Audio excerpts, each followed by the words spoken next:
Hello, everyone. Welcome. This is the Gauntlet. My name is Don McCarthy. My pronouns are he, him, and I'm going to be producing this show.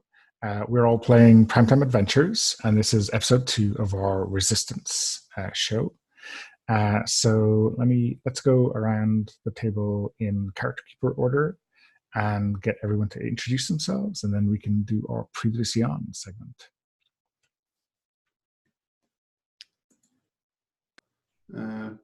Hello, I'm Pavel.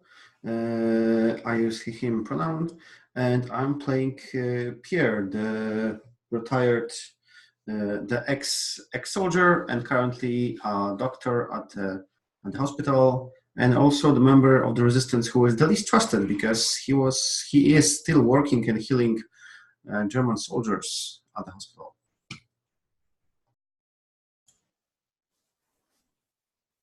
Hi, I'm David. I use he, him pronouns. And this evening I am playing Etienne Martin. He's a young resistance fighter. He's probably about 17. His older brother went off to fight in the Spanish Civil War and didn't come back. He is a card-carrying member of the Communist Party and obviously eager to take the fight to the Germans. Last time we saw Etienne, he was sort of running recon and picket for an airdrop of an operative. He attempted to distract a German patrol, but was unsuccessful in doing so.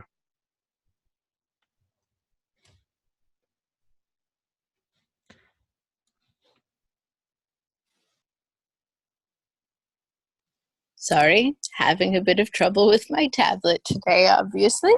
I'm Pearl. I use she and her pronouns.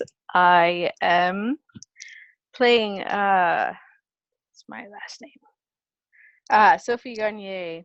And I am a young idealist ready to take on the world. I'm just sort of out of high school age, maybe around 18 or 19, and had planned on going to study things and have world adventures, but could not ignore the injustice in the world, and so I've joined the resistance. Not the most even-keeled of the characters on this particular program. Last we saw Sophie. She was being very suspicious of the motives of Pierre Bernard. Because if you are not completely with us, then you are against us, in Sophie's mind. And trying to sort of recruit Etienne to not to the cause, since we're already in the same cause, but to her line of thinking, and to make sure that people were keeping a sharp eye, because nothing can stand in the way of the resistance against this great evil. Great stuff. Pavel, do you want to add a previously on segment for your character as well? Yes, I completely forgot. So last we have seen Pierre at his hospital trying to persuade the Gestapo suspicious officer Heinz Wagner from not investigating, who has the key to the medical supplies room, but he failed on that. And then we have seen Pierre and his wife Marie smuggling the French operative who landed who came here from the Britain in like nightly plane, and they managed to smuggle him through the German patrol to the safe house. Under the guise of a nice picnic out for your anniversary, yeah. Cool. So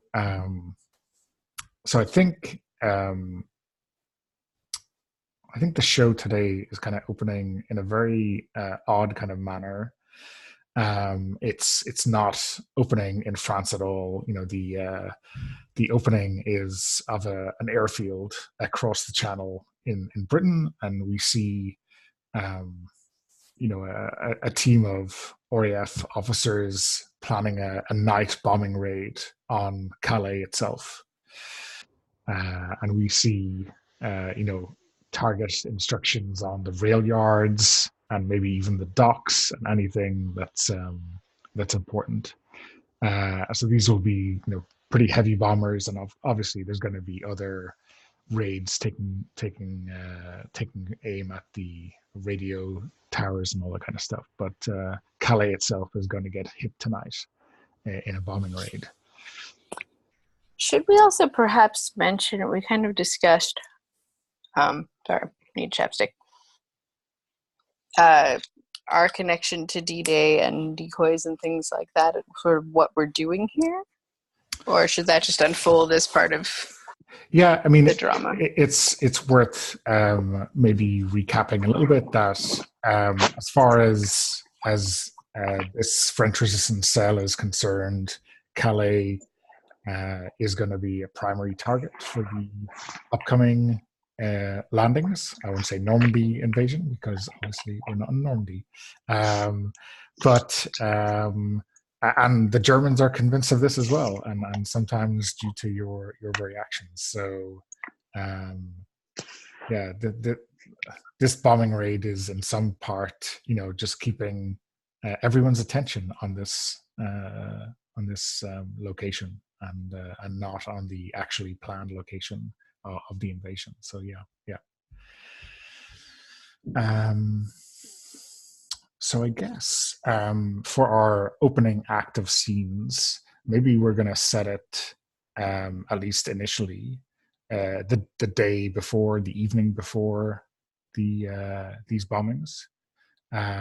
It's May, right? So I guess it's going to be dark quite late in terms of what time it is. So there's an extended evening at this time of the year. Who wants to go first?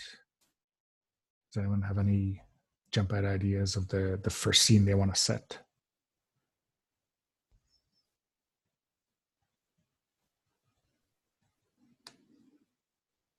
Well, what's the problem we want to start things off with? Seems like there are quite a few, really, that could be in play. But so there's. Sorry, go ahead, Pablo. Yeah, I had some idea as a follow-up to the last scene where we have seen. As a follow-up to the ending scene of the last episode, I'm thinking that maybe we see Pierre meeting. I think. I'm looking at who is leader. I think it would be cool if Pierre has some meeting with Jean Artaud. I'm horrible at pronouncing French. I'm sorry. I'm gonna say that's Artaud. Right? Artaud. Yeah. So I think it would be cool because Sophie agitated Jean Artaud against Pierre. I think it would be fun if we start up there and have the meeting. I'm not yet sure what was the purpose of the meeting, because it was definitely not like he was summoned for the meeting. Maybe like Pierre came by the restaurant. Maybe like Jean came by the restaurant and the two of them are talking. I think this definitely will be like a character scene. So it's kind of like will be against Pierre going impulsive or controlling or cowardly in this thing, and I think that he wants to like confront Pierre Jean Artaud with his suspicions. I think we can start there. Okay. So is there anyone else around, or is it just the two of you? I think if we want to start a day before the bombing, it might be interesting to. I think it might be interesting to let's make it a day. maybe Pierre has like a late shift at the hospital, so he's helping Mario with the restaurant, and so comes Jean Artu. Yeah. So he is quite a sharp-looking fellow, right? He is suspicious, and that's his job. So, he seemed to be, quite aware of Pierre's history, and was made quite suspicious of it by everything that happened last week. So, he is maybe taking some extra time. It's looking around the cafe after he orders a coffee, and trying to maybe get an idea of how nervous Marie is when he's around. Oh yeah, definitely. Mari is also there, and Pierre is probably like making this coffee for Jean, and he looks at his wife and he says, "No worries. I'm sure he's here to talk. I'll go and talk to him." So Pierre will just like grab the coffee. It's not the best made coffee because he's not usually responsible for making coffees at the restaurant, but it definitely helps out. So he like brings the coffee, and he's like not in his like surgeon suit. He's just like dressed as the waiter, and he puts the coffee. Here's your coffee, Jean. Now, how can I be of assistance? And Pierre will just like grab the chair next to Jean. So he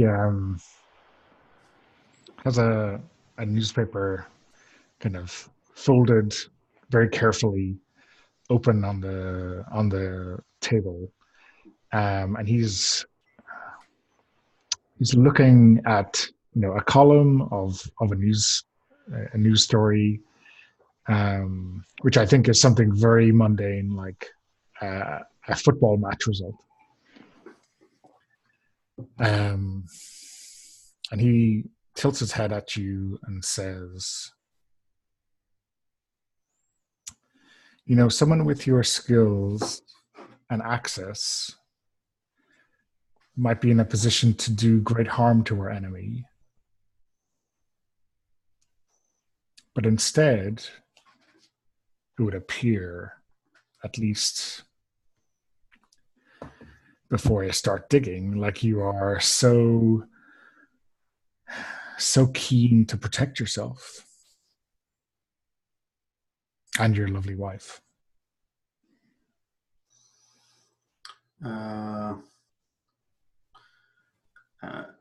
Pierre just like leans over to be closely and lowers his voice, and he says, "So, like, yeah, I should definitely just like go take the scalpel and go slash all of those soldiers while they are asleep. Yeah, that would be a great victory.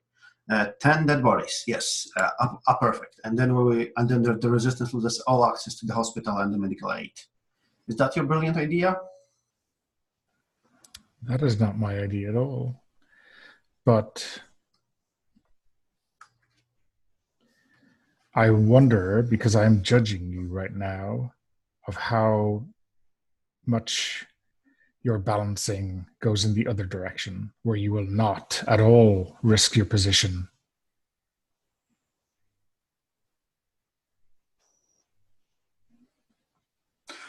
Yeah, let's deal the cards, because that's the point where I don't know how Pierre will respond.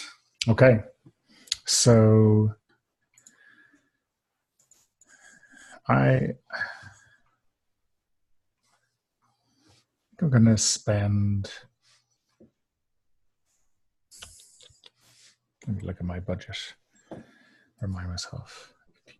Okay, so I'm going to spend one budget because this is a very plain setup with not very many characters, and I'm pushing a little bit, but not too much. Yeah, I think So I have my flat 2 cards. I don't think either my medical or combat engineer comes in play. Lydia isn't also here. So I think I'm also at my 2 cards. Okay. Yeah.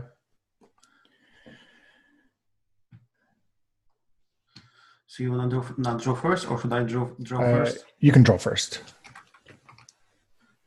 Submit. Oh. Okay, good stuff.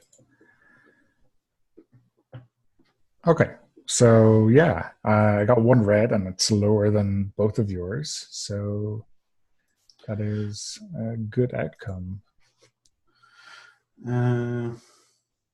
Character scene, you resist your impulse and everything goes your way.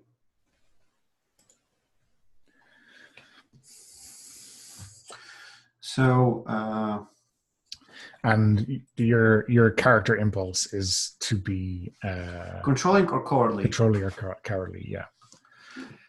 So I resist those. I don't like stand up and shout like I did on Sophie, and I just lean over and say, "Listen, you commie bastard. We are working currently together, but don't be a mistake. I know you and your real reasons. As soon as this war is over, you guys are going to be trying to take us under the Uncle Sam rule, and then our cooperation is over. And you can think you're judging me, but you are not the leader of our cell. The leader is General Dubois, and I answer to him, not to you, you commie." So he gives you, I think, a chilling smile. Well, we'll see about that. But I'm glad to see that you will not be shirking your duty the next time we call on your loyalty. I'm dedicated to this cause, and I will prove it to everyone who doubts me. Well, I will pass along this dedication to the general. In the meantime, please enjoy your coffee. If you want some baguettes or croissants, we have them all. And have a good day. Okay, cool. Okay. So, who wants to have the next scene?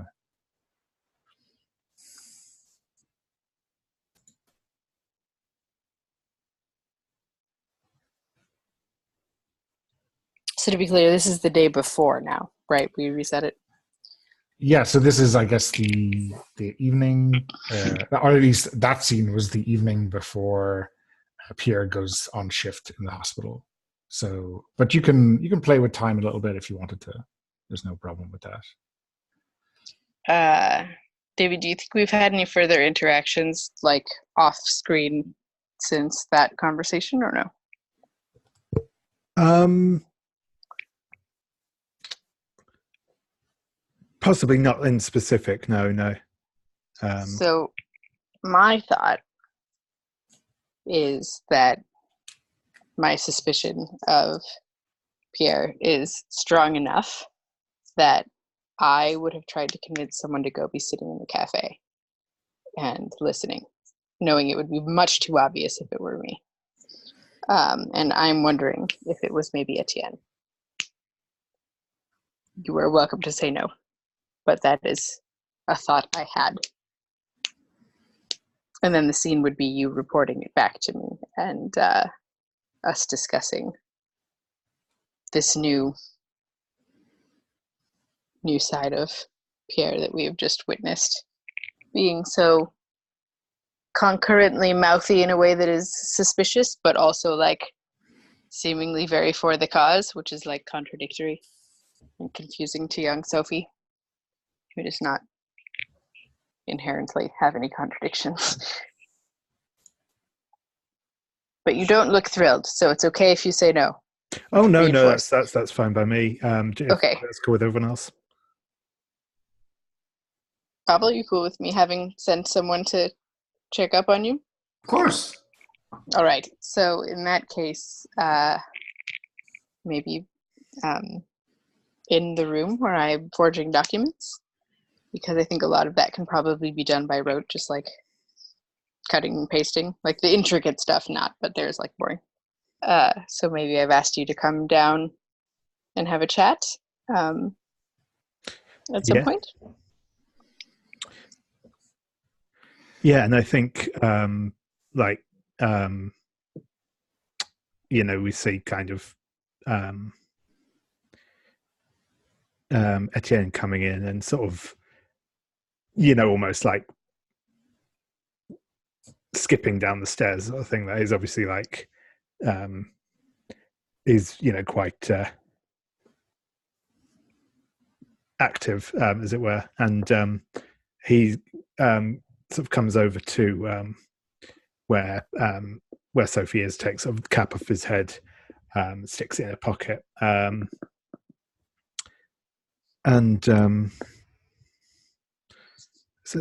Sophie, I was at the. Can I ask a quick question first? Sure. Is this a character scene for you, or is this a plot scene looking forward, or is this about Sophie dealing with her issues?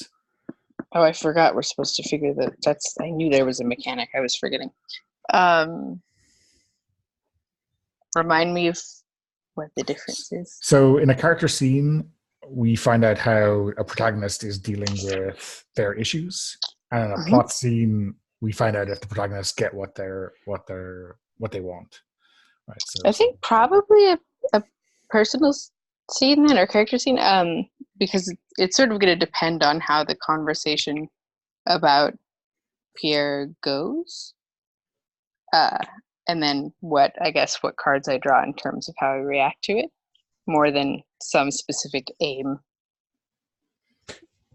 Yeah, that makes sense. And because it's we're presumably not going to find any more information out, because it's just me retreading what we've just been over. So it's more about the reaction to it than. Yeah, and sort of how you frame it, right? Because you were newly recruited to my like suspicious teens thing. So how you relay this, like I'm going to obviously in character not have known any of that. So how you relay it to me should change my perception. So I'm listening carefully. Can you, before we go on to the kind of meat of the scene, can you like give us because this is the first time we've really seen this aspect of the personal set. So like this is a corner in the basement of the safe house where you do all of your, like you described it, document forging and all that kind of stuff. Like what do we learn about Sophie, like looking at this, what aspects of her personality come through, or is it just purely pragmatic? I think the thing that's most notable is how much has gotten done anytime you go from, like if you've seen that before to now, like there are stacks of, even if they're not filled out, like the templates that have been cut very precisely to be the right sizes, if things needed to be laminated, etc., that like the aspects that can be done, she just goes and goes and goes and goes and goes. And so you can see sort of her like near obsession with the task at hand by, like it's kind of a rundown safe house in general, and the basement is not like in the best of repair, but her little workspace is like super organized and overloaded with work that has been done. And when people walk in, she sort of barely looks up to stop what she's doing, unless it's someone important like Etienne in this instance. But cool, thanks. Yeah, and so I think Etienne is like stood kind of by Sophie's chair, and he's probably he's kind of doing that like not quite hopping from foot to foot, but he's definitely kind of he's fidgeting around a bit as he's talking. He's said quite energetic in general, and says, something I thought I should come and tell you. I was at the cafe just now, and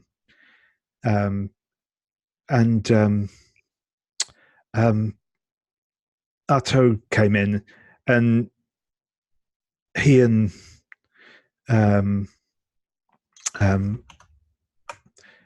Pierre like got into it together. I didn't catch everything they were saying, but it was.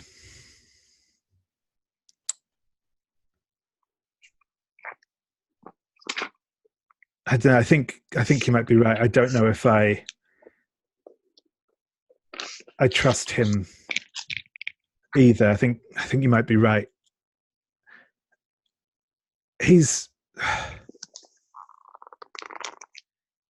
I don't know. I think what he was saying, it sounds like he's still loyal to I think he's still loyal to sorry, his name's Dubois, but I don't know. I mean, even Dubois, I know he's technically in charge, but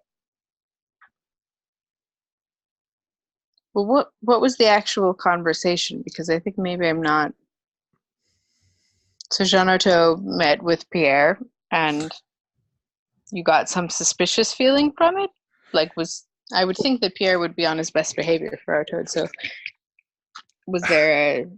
I don't think Artaud trusts Pierre either. That was the impression I got. Like I said, I didn't hear exactly what they were saying. They were obviously trying not to be overheard, but That's distressing.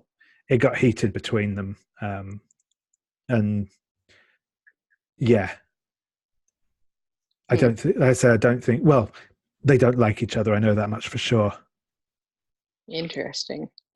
I might have to talk to Jean. He seems receptive. Do you think you could? It didn't seem like Pierre noticed that you were there listening, did it? I don't know. I think he was kind of busy. He may not have seen me. He might have done, but I go in there to get my breakfast fairly often. But he didn't seem like suspicious of you or anything, right? No, I don't think so. Okay. In this war, we really can't afford to trust anyone unless we vetted them, and I don't think my presence around Pierre is going to make him any more open with his motivations, given the last interaction we had. How would you feel about being my ears, being our ears, when possible? I mean, I can certainly, try when.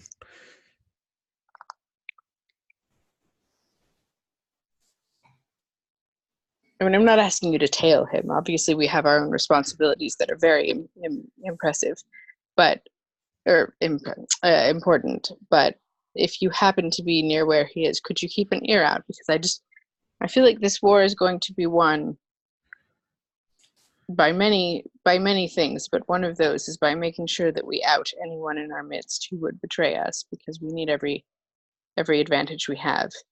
And if he's on our side, then I will, take responsibility for my suspicions and wrongs. But if he is not, it's important that we find out, I think. Yeah, sure.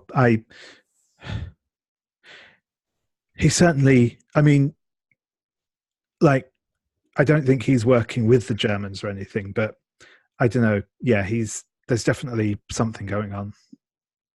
Do you think it's like he's sort of going to go with the victors, like he's with us until it seems like the tide is turning and he might turn against, like a that sort of thing, if you don't think he's working directly for them? Maybe. Because we can't have any turncoats. We really can't. We can't afford it, especially not someone so deeply embedded in. I mean, he knows about the safe house. He knows too many things to be allowed to turn on us. So Does this I seem think like this is a good moment to wonder if Sophie's anger is going to get the better of her? That's her. yeah, I think so. Like I'm sort of trying to hold back in my like condemnation because the information from Etienne was sort of unclear. And yet the fact that it wasn't clearly positive has just stoked my like suspicions all the more. So let's see. So I'm going to use then my what I have to figure out which all dice I use. So I'm going to use I can use which things? My edges and connections, fan mail if I want it, and anything else? That's it. I forget. Okay. Sorry. You are using your screen presence as your base. Screen presence. Okay, so that's one. And then any relevant edges, connections, and then any fan mail that you want to spend. I mean, there's sort of a relevant connection with Jean Artaud, but I don't think it fits here because I'm not talking to him directly yet.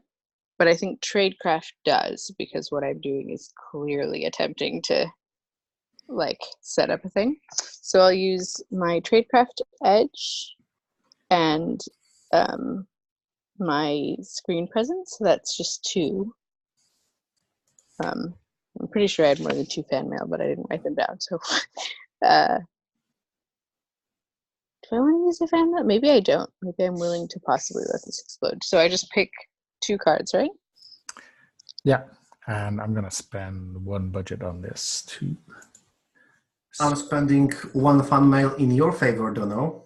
Okay. Ooh, ouch. Because we want this to be messy. Yeah.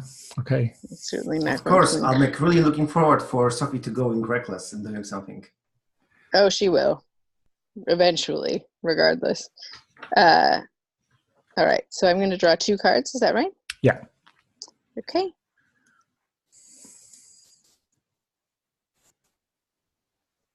I somehow drew tokens instead. Oh, yeah. So that's the box to the right of where it says cards it's different from all the dice one. Yeah.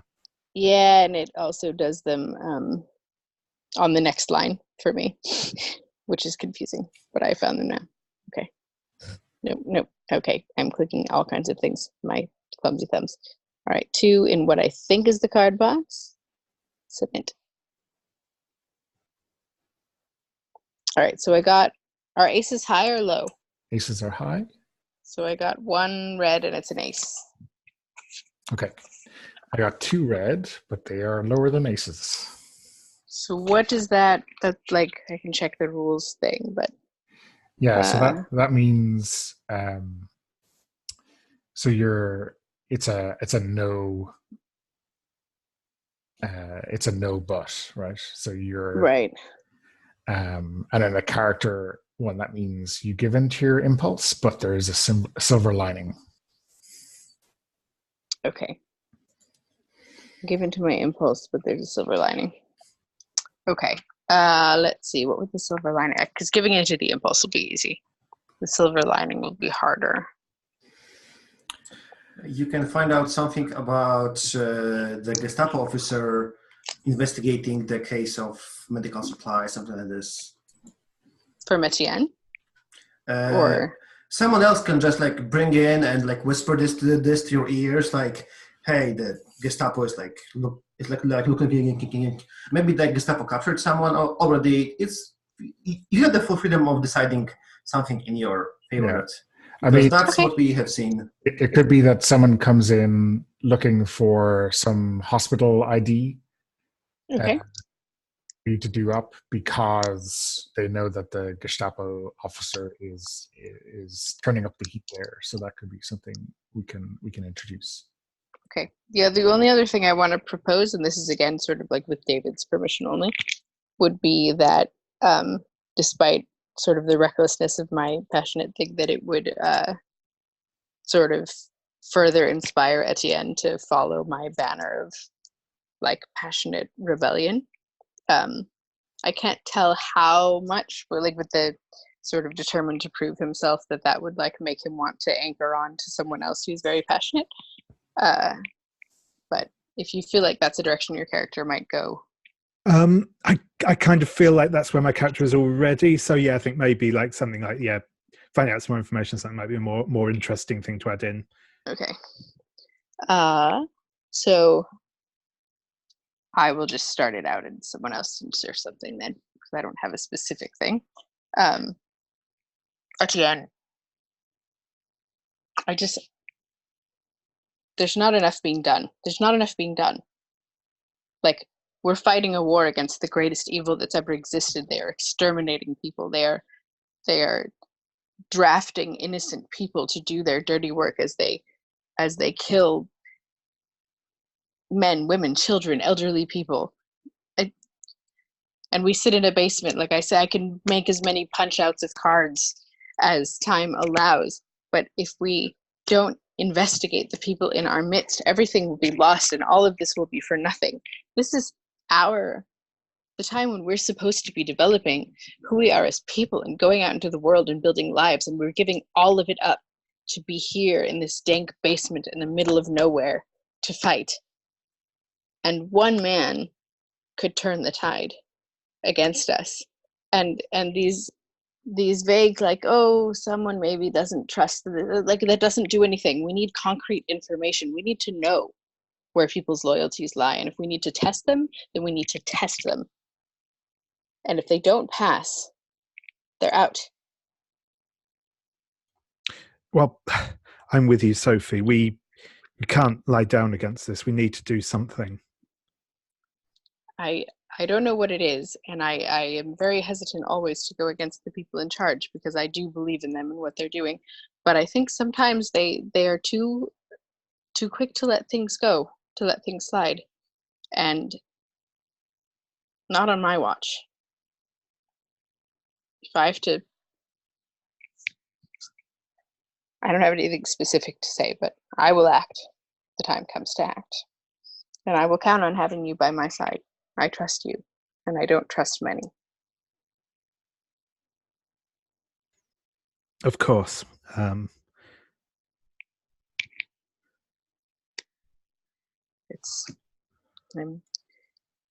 like, have a moment of just frustration that I feel like I don't know how to, and then I finally like slam my fist down on the table, and my like well-organized piles and things sort of go flying about because I've just lost control for a moment. Just been like, it's gonna take me hours to pick this up.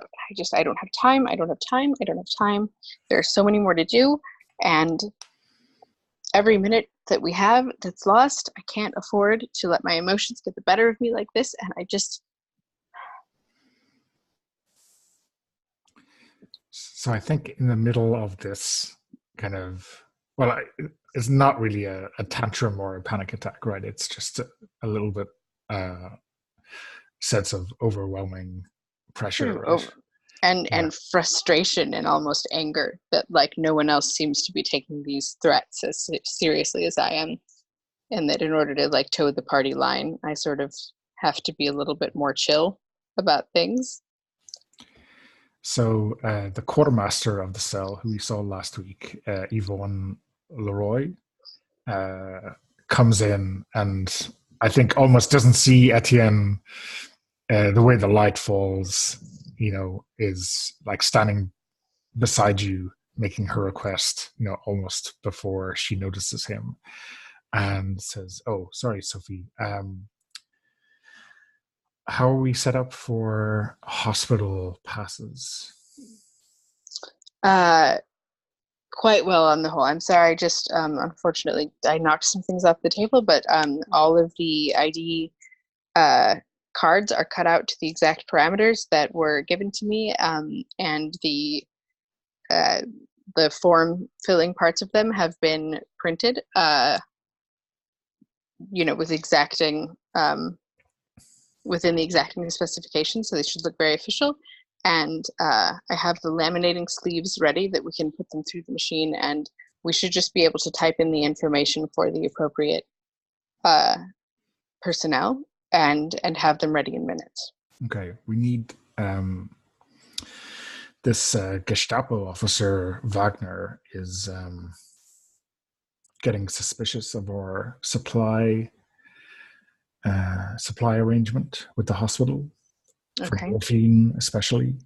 And I think we need to do something. So maybe, well, if you and Etienne are up for a infiltration mission, maybe that's something that you could make happen sooner rather than later. Absolutely. I'll stay up all night if necessary. I have nothing on my agenda that is greater than the cause. Well, that is very much appreciated, Sophie. There's no need to tire yourself out quite that much at the moment. Hopefully, we have more than a day or two before he amps up the pressure. But I'd rather not risk it. There's always time for sleep when work is done, but if something were to happen and I had not prepared everything I needed to, I would never forgive myself. I'd rather make sure that everything is set. Okay. Well, whenever you two can get set up for an infiltration, come see me, and I will give you the details. I can come right now. Do you have the details on you, or do you want me to follow you to your office? I don't know what the... No, you can come to me when you have both IDs prepared. I don't want there to be too much time in between briefing and sending you out. Right. Sorry. Did you say I already had the information for exactly to put on the IDs, or was I getting that from you? Oh, I think she's saying that the two of you will be going. So. Oh. Yeah. Sorry. Or she was asking if the two of you would be going, right? Got it. Sorry. Thought I was making IDs for two other people. Got it. Sorry. Yeah, I should be able to do that in the next 10 minutes. So if you would like for me to, Etienne and I, to come to you as soon as that's finished, we should be able to, right, Etienne? Yeah, sure thing. All right. We'll get to work. We'll see you in a few minutes, and we'll make sure this is taken care of. Perfect. Excellent. Okay. So, David, do you want to frame a scene? Sure. Yeah, I mean, I guess I'm happy to kind of roll forward with this infiltration thing if that's something you want to do now. Or the other scene I sort of had in mind was maybe like at work at the docks, and the Germans are doing a kind of routine inspection sort of thing. But whatever. Sorry, whatever works for you, really. I mean, I guess if you... Yeah, I mean, we haven't seen Etienne at the docks yet, have we? So that kind of aspect of his work life is an unknown to us. So I think it'd be interesting to go into that. Sure thing.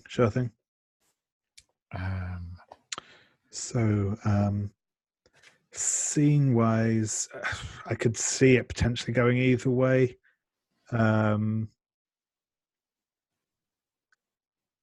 Possibly more of a plot thing than a character one, but I think, yeah. So is there something...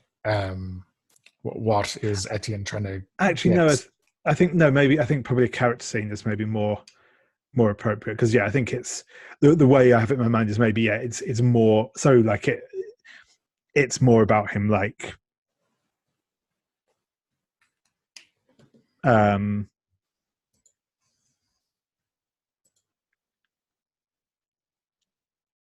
I guess controlling himself and not stirring up problems. So maybe a character scene is more appropriate. Yeah. Okay.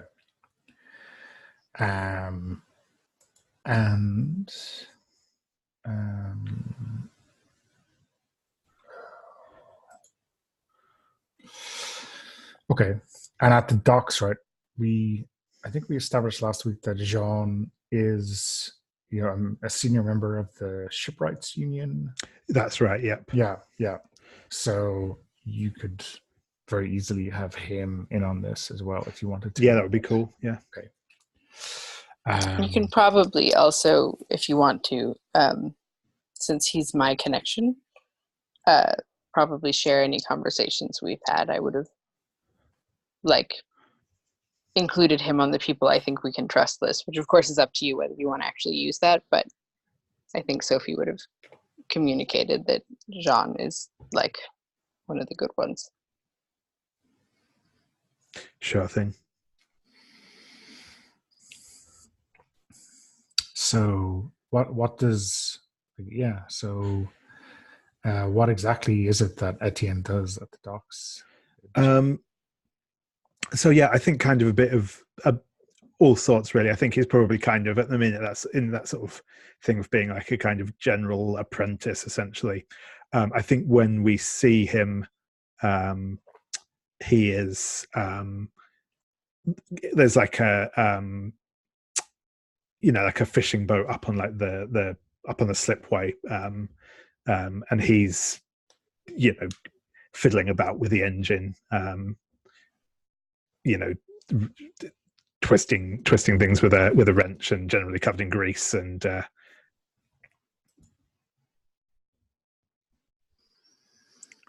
so I think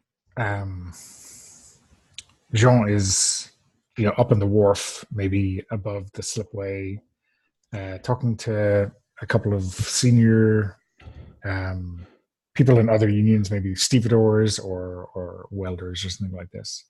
And he kind of nods at them, and they walk away, and he kind of jumps down to join you,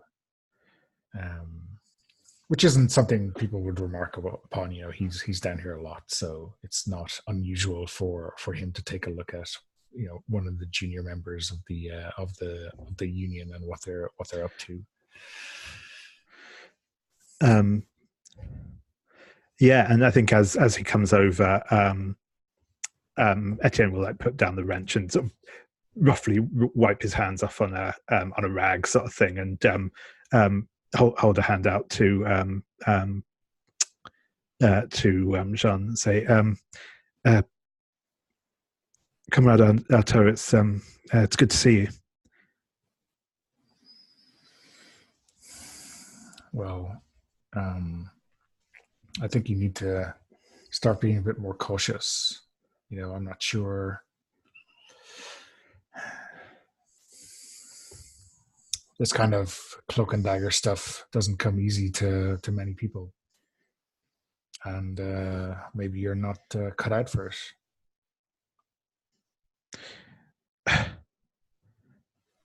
I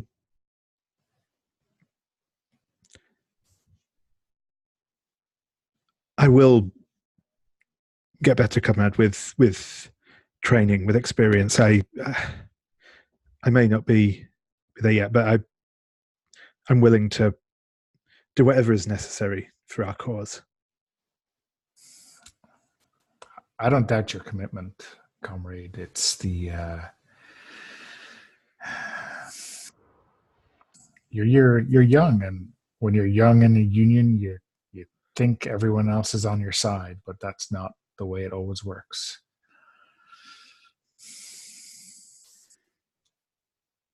And I don't know.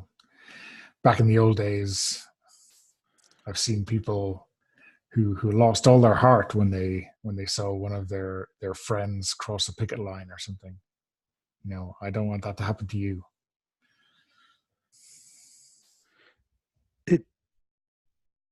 It won't come out. I as I say,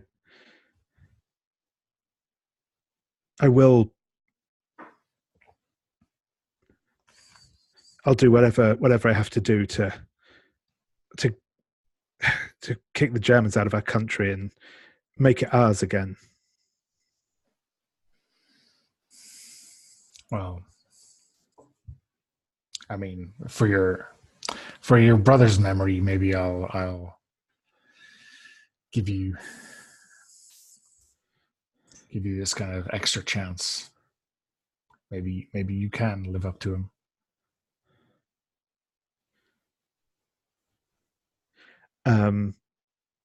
I think I might go for the check here, actually, because I think Yeah. this is getting into the heavy emotional territory for Jean. For Etienne. I'm just going to join tab. So my screen presence is 2.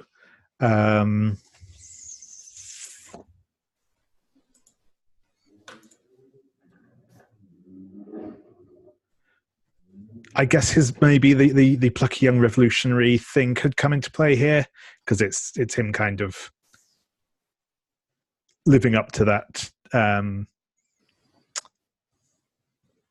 That's where he wants to portray. I guess that's what he's showing. He's got the drive necessary for it.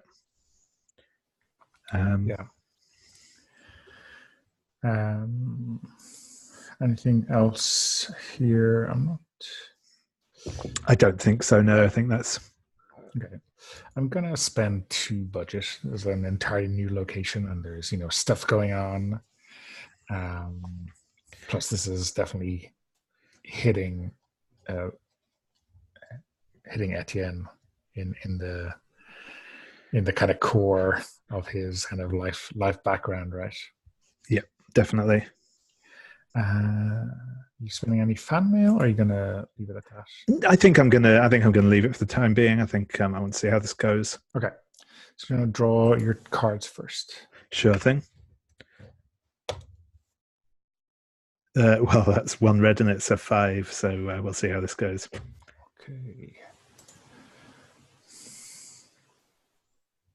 Okay, so that is 2 reds, and they're okay. All 3 cards are jacks, actually. So. Okay, so that is a no hand, right? Which means you give in to your impulse, and there are consequences. I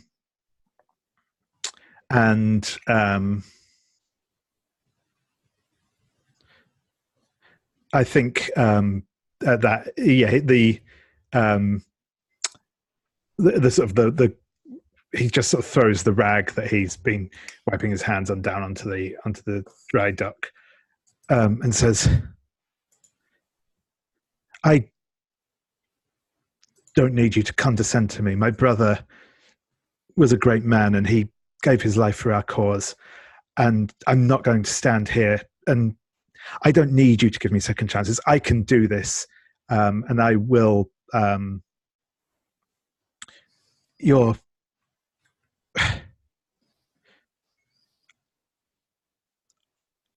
don't need to stand here and listen to this from you." And with that, I think he is just going to storm away from the docks and start heading. I don't think he even knows where he's going to, but just going away from this. Okay. Any ideas for a consequence? Or is it purely in terms of Jean's regard for him? It could be Jean's regard, or possibly he gets held up by like a German guard or something for sort of basically not being in his correct working place where he should be, or something like that. But yeah, I'm happy to just go with losing regard from Jean. Okay. I think as you kind of storm off, we see Jean kind of look at your handiwork that is unfinished, and I think he shakes his head and kind of maybe stubs out his cigarette and puts it behind his ear, and then finishes your work for you, right? Whatever riveting or repair job on the hull of this trawler, he just finishes himself. Sure thing. That's cool. Okay. So, next act, right? So that's. Can we do a commercial break before going to the act 2? Do you want to take an actual break for 5 minutes? Yeah, I mean, yeah, that's what I call Yeah, for yeah, yeah. commercial break. Yeah. Okay. So we take a 5 minutes. Is 5 minutes okay for everyone? Yep. Quick question. Yeah.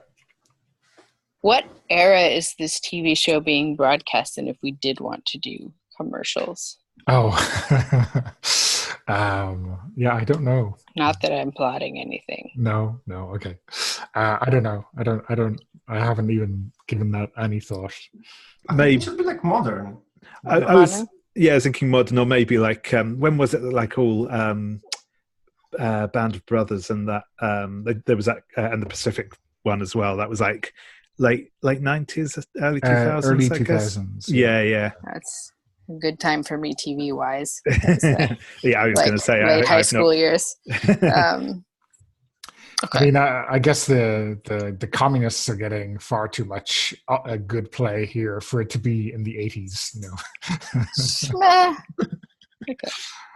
And then we don't have to discuss now, but I noticed in the act structure like a teaser from the producer that we didn't do. So, or is that the end? I couldn't tell if that was right before Act 1 or right after, but I'm curious as to your producer teaser. Yeah, that was the initial bombing raid, which was okay. the general framing of the episode. So more of which in Act 2, I'm sure. Okay. Okay. See you all. We'll take a 5 then. minute break, and then we'll have a commercial from Pearl. maybe next break. Maybe next break. Okay. I just figured it out. Okay.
How are you finding the game so far, Dono?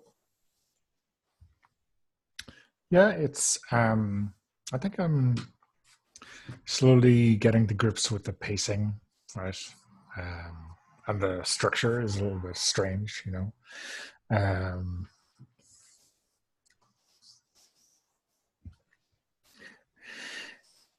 I guess in terms of concept, right? It's like models itself on a TV show with a plot, but you know I have no control over over what kind of scenes you guys frame. So it's so weird for the producer to be just taken along for the ride. Yeah.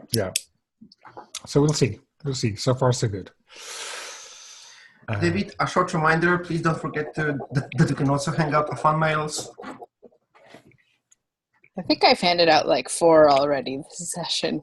I was starting to worry I was handing out too many. I'm always really bad at these sort of mechanics in games. It's like I think everyone except the producer can give 1 fan mail per scene. So I think I did okay. 2, like at least in one scene. I already did 2 for you in one scene and 1 for David. But I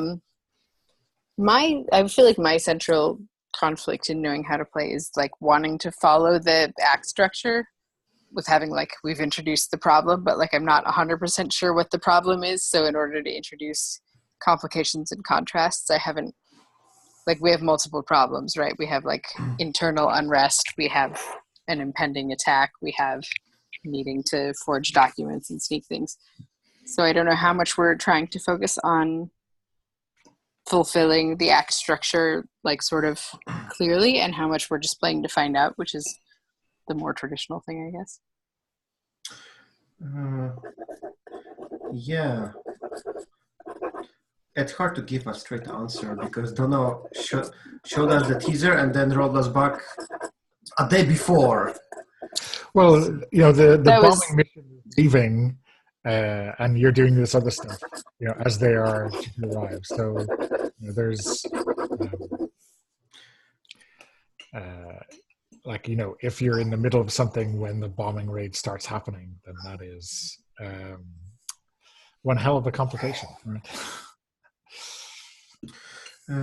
Yeah. I think we'll get the hang of it. It's just a different from the normal way of doing things, right?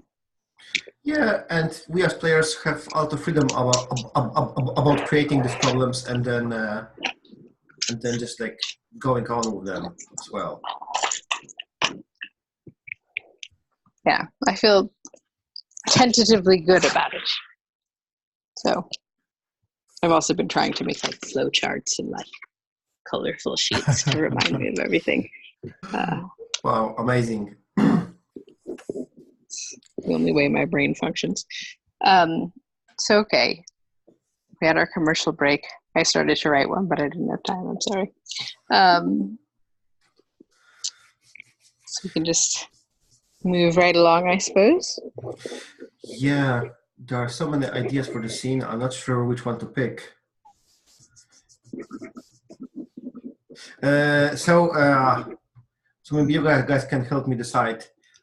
One idea is that the Gestapo officer is in the hospital, and there is like a resistance task member and a not resistance member, and I'm trying to just like throw under the bus the innocent person in order to save the resistant guy. That's one scene. Or another scene is kind of like Etienne. It will probably be like to cause some conflict in Etienne about his like failure last night to drop the patrol. Both are cool. It's hard to decide which one to go with. Any ideas? Well, and where does the like us having forged documents and getting the supplies fit into all of this? So you could, when you're framing a scene, you can say, now we have gotten this mission. We are currently infiltrating the hospital. It's completely up to you how much of that mission we see, or whether this really just sets up an opportunity for Pierre to confront Etienne. You know, maybe he is unexpectedly finding his fellow resistance member in the hospital, and this is a great opportunity to have this really fraught conversation where other people might listen in. Well, I think I have the least stage presence, right? So somebody else should frame the scene, probably. Well, I mean, you're always going to frame a scene in each act, but of course, you don't need to do it for your character. You can frame a scene that you're not really part of or just a minor part in. You know, it doesn't need to be about you. It could be a plot thing.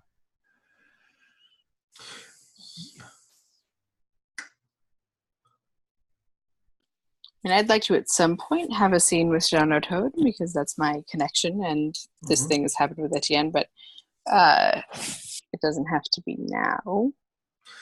Yeah. Cool. I had this idea.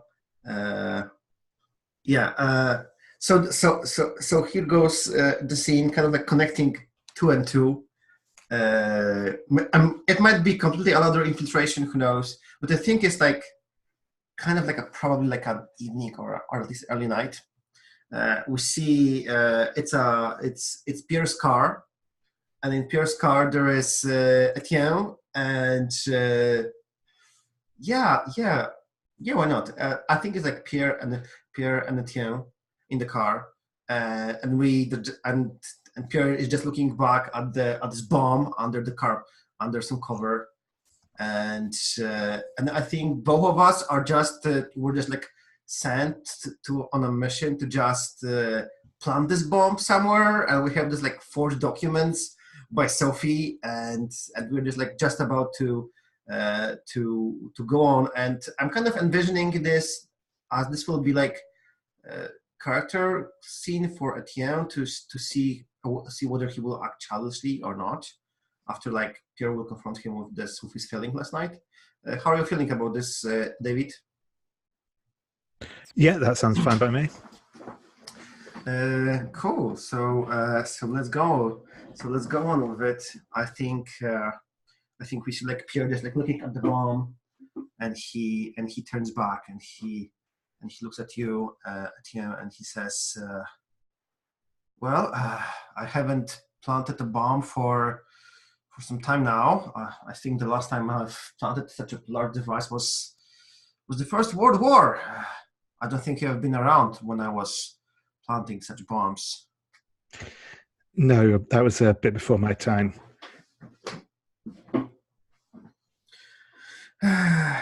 You were such a young Etienne.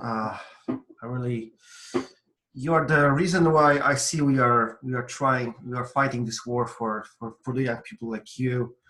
It's said that you also have to be the one involved in all these operations. But I was wondering, last night I had when we were picking up this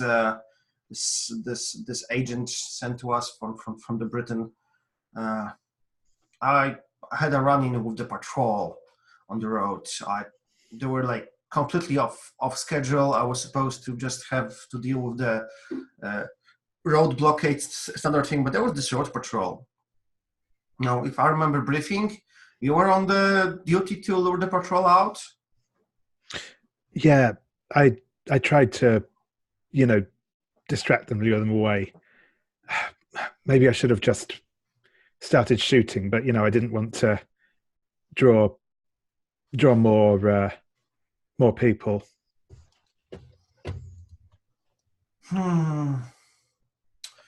Yeah, I know. Shooting at night is kind of loud, but this could have like blown the entire year operations. Like, I had like improvised a lot. I knew the guy at the road blockade, so I was like totally fine that he would like let me go. But this patrol, this could have jeopardized entire year operation. Like, just if you are not sure how to do it with the patrol, just be prepared. Have like a plan B, plan C. I know that they don't teach it to the youngsters right now, but back in my days as a combat engineer, you have a plan B, plan C, plan D. That's out of contingencies, like did you even have like a plan B, like a knife or a gun with you to do the deed? Look, I wasn't scared, if that's what you're saying. I'm not saying you were scared. I'm just saying that I was relying on you to do your job, and you didn't.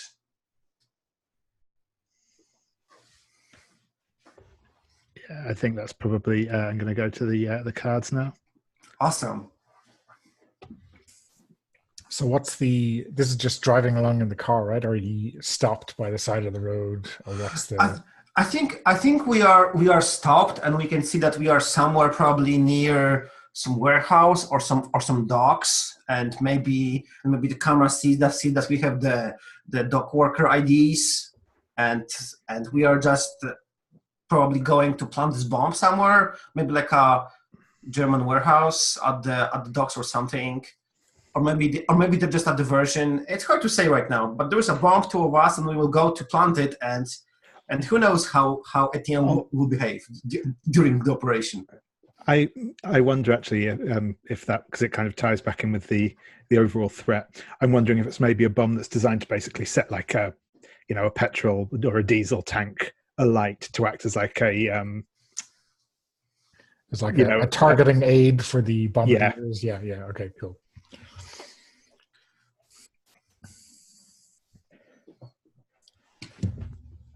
So I'm going to spend one budget on this.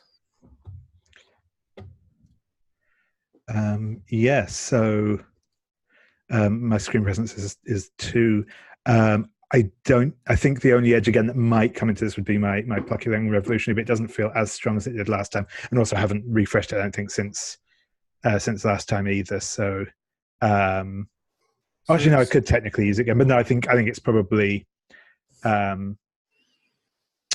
not as relevant to this situation though, because this is less about his determination and more about his competency, I think. But I will spend a fan mail to give me 3 cards again.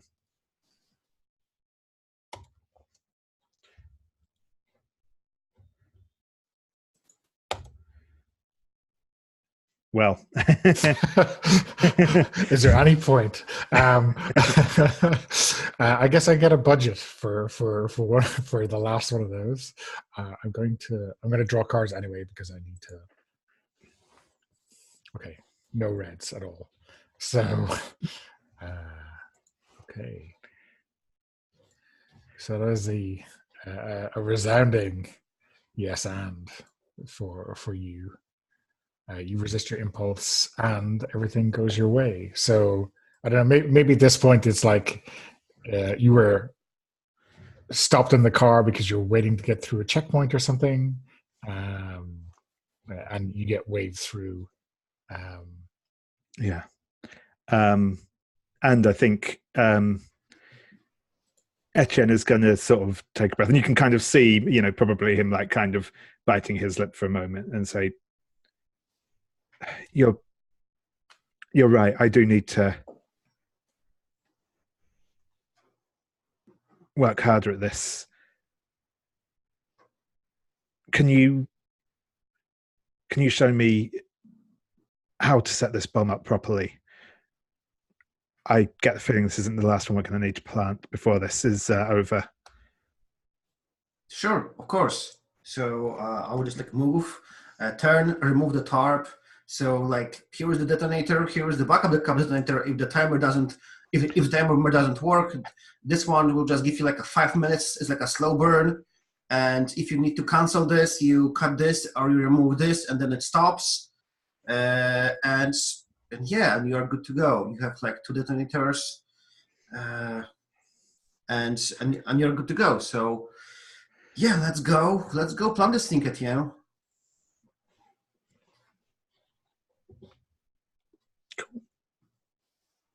Awesome.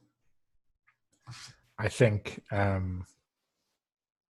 you're obviously well after you've left the area, but maybe to we'll see it at the maybe in between this scene and another scene, or later on. There's the the charge firmly set beside a big stack of oil drums that are in the middle of being moved to somewhere else, and we see it explode, and then there's just gout of flame up into the air, and maybe then we cut to a Lancaster,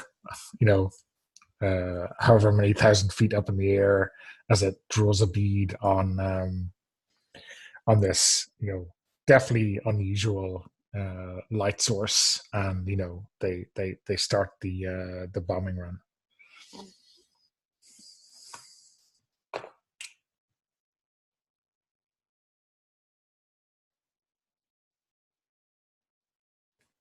Okay, so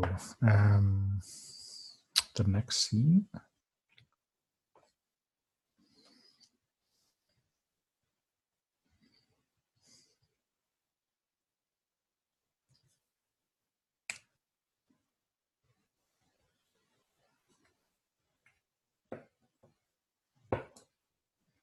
Sorry, I'm not at my most ideaful tonight. I'm very receptive to other people's ideas, but I'm just a little bit fried. So please feel free to hard frame something, and I'm happy to join in. You can go in on this infiltration to wherever you think it would be fun to go on this infiltration. Maybe the two of you are like stealing. Like we can also play with time. We can just do this scene like slightly before the scene of Pierre and Chrétien. So this scene can end like at the end. Oh, I had to go to pump the bomb with Pierre or something. So maybe the two of you can like go infiltrate the hospital to steal the medical supplies. Okay, that sounds good to me. Yeah, it's like follow up to what you set up, to what was set up. Yeah, well, and it's important to me that the work that I'm doing is very precise. So yeah, I also personally like following up on troubles from earlier scenes. So you were reckless. So feel free to just also like frame something about having the scene because you were reckless. That's also really cool, and following up on consequences. So I think the recklessness is about not being able to trust people. So I would say the interesting way to play that in would be to have you show up in the hospital mid-mission, and for me to have to keep my cool as we are undercover. That is the only way I can see sort of that element of things playing into it. And I'm okay with it, not like if this is a plot scene and not a character scene, that doesn't have to happen, but that's how I would see that playing out. Happy with the scene either way, as a plot scene or a character scene, or I guess you can't probably have both, but whatever people think is most interesting. It makes sense for a plot scene because your character wants to achieve something, wants to steal the medical supplies and don't get caught. So it makes sense for this to be like a plot scene. And I can just be there, just like surprised to see you. I'm more like an observer, but also like, I can take a more active participation. So. Okay. So I guess we can start with Etienne and Sophie getting ready to go in and going over the details of these IDs, like quickly, obviously. But all right, Etienne, we've been over this, I think, enough times. We have our story straight, right? Do you feel? Yeah. And we're after primarily morphine, right? I think so, yeah. But we want to make sure that we can play it really cool. There are going to be people in there that obviously we're not going to be fond of, and we're going to have to be nice to them out of character. Not thinking of Pierre, thinking of just like, Nazis. But so, I think we can explode later, but we're going to have to play along, and it could be kind of gross. But the mission comes first, right? Of course. So, all right. So you're Hans, and I'm Anna. Sure. And we're just here for a routine. What? Are those bad names? Well, they're very German. I was just thinking of I'm Han and you are Chewie. I just thought German names might be good for talking to Germans. I don't know. They are. It's just like Yeah. This is when we discover that both of these characters do speak German, in a terrible Slavish accent, I mean, okay, maybe that's or a bad no, idea. whatever. We I we can be continually surprised by the skills our characters. uh, show. well, in any case, we're gonna go with Hans and Anna because I said Yeah. those things. So yeah, Hans and Anna just get in, get out. Minimum of pleasantries, clear as we can make it. Back to the safe house. All right, let's do this. So we're gonna go inside. I assume we have to show the ID somewhere. I'm not sure exactly how the structure would be set up, but yeah. So I'm sure there'll be a sentry at whatever entrance you use, unless you're deciding to sneak in some less obvious way. yeah,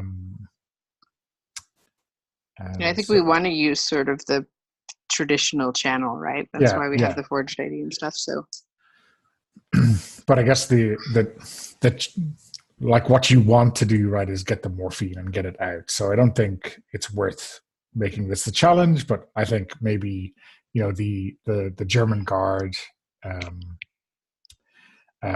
is kind of bored and looks at your ID and then says something in German, very conversational. And this is maybe when we see that one or both of you speak German in a kind of possibly native fashion. Who do you want? Ich heiße Anna. Wie geht's? Ja, schön. No. Prima.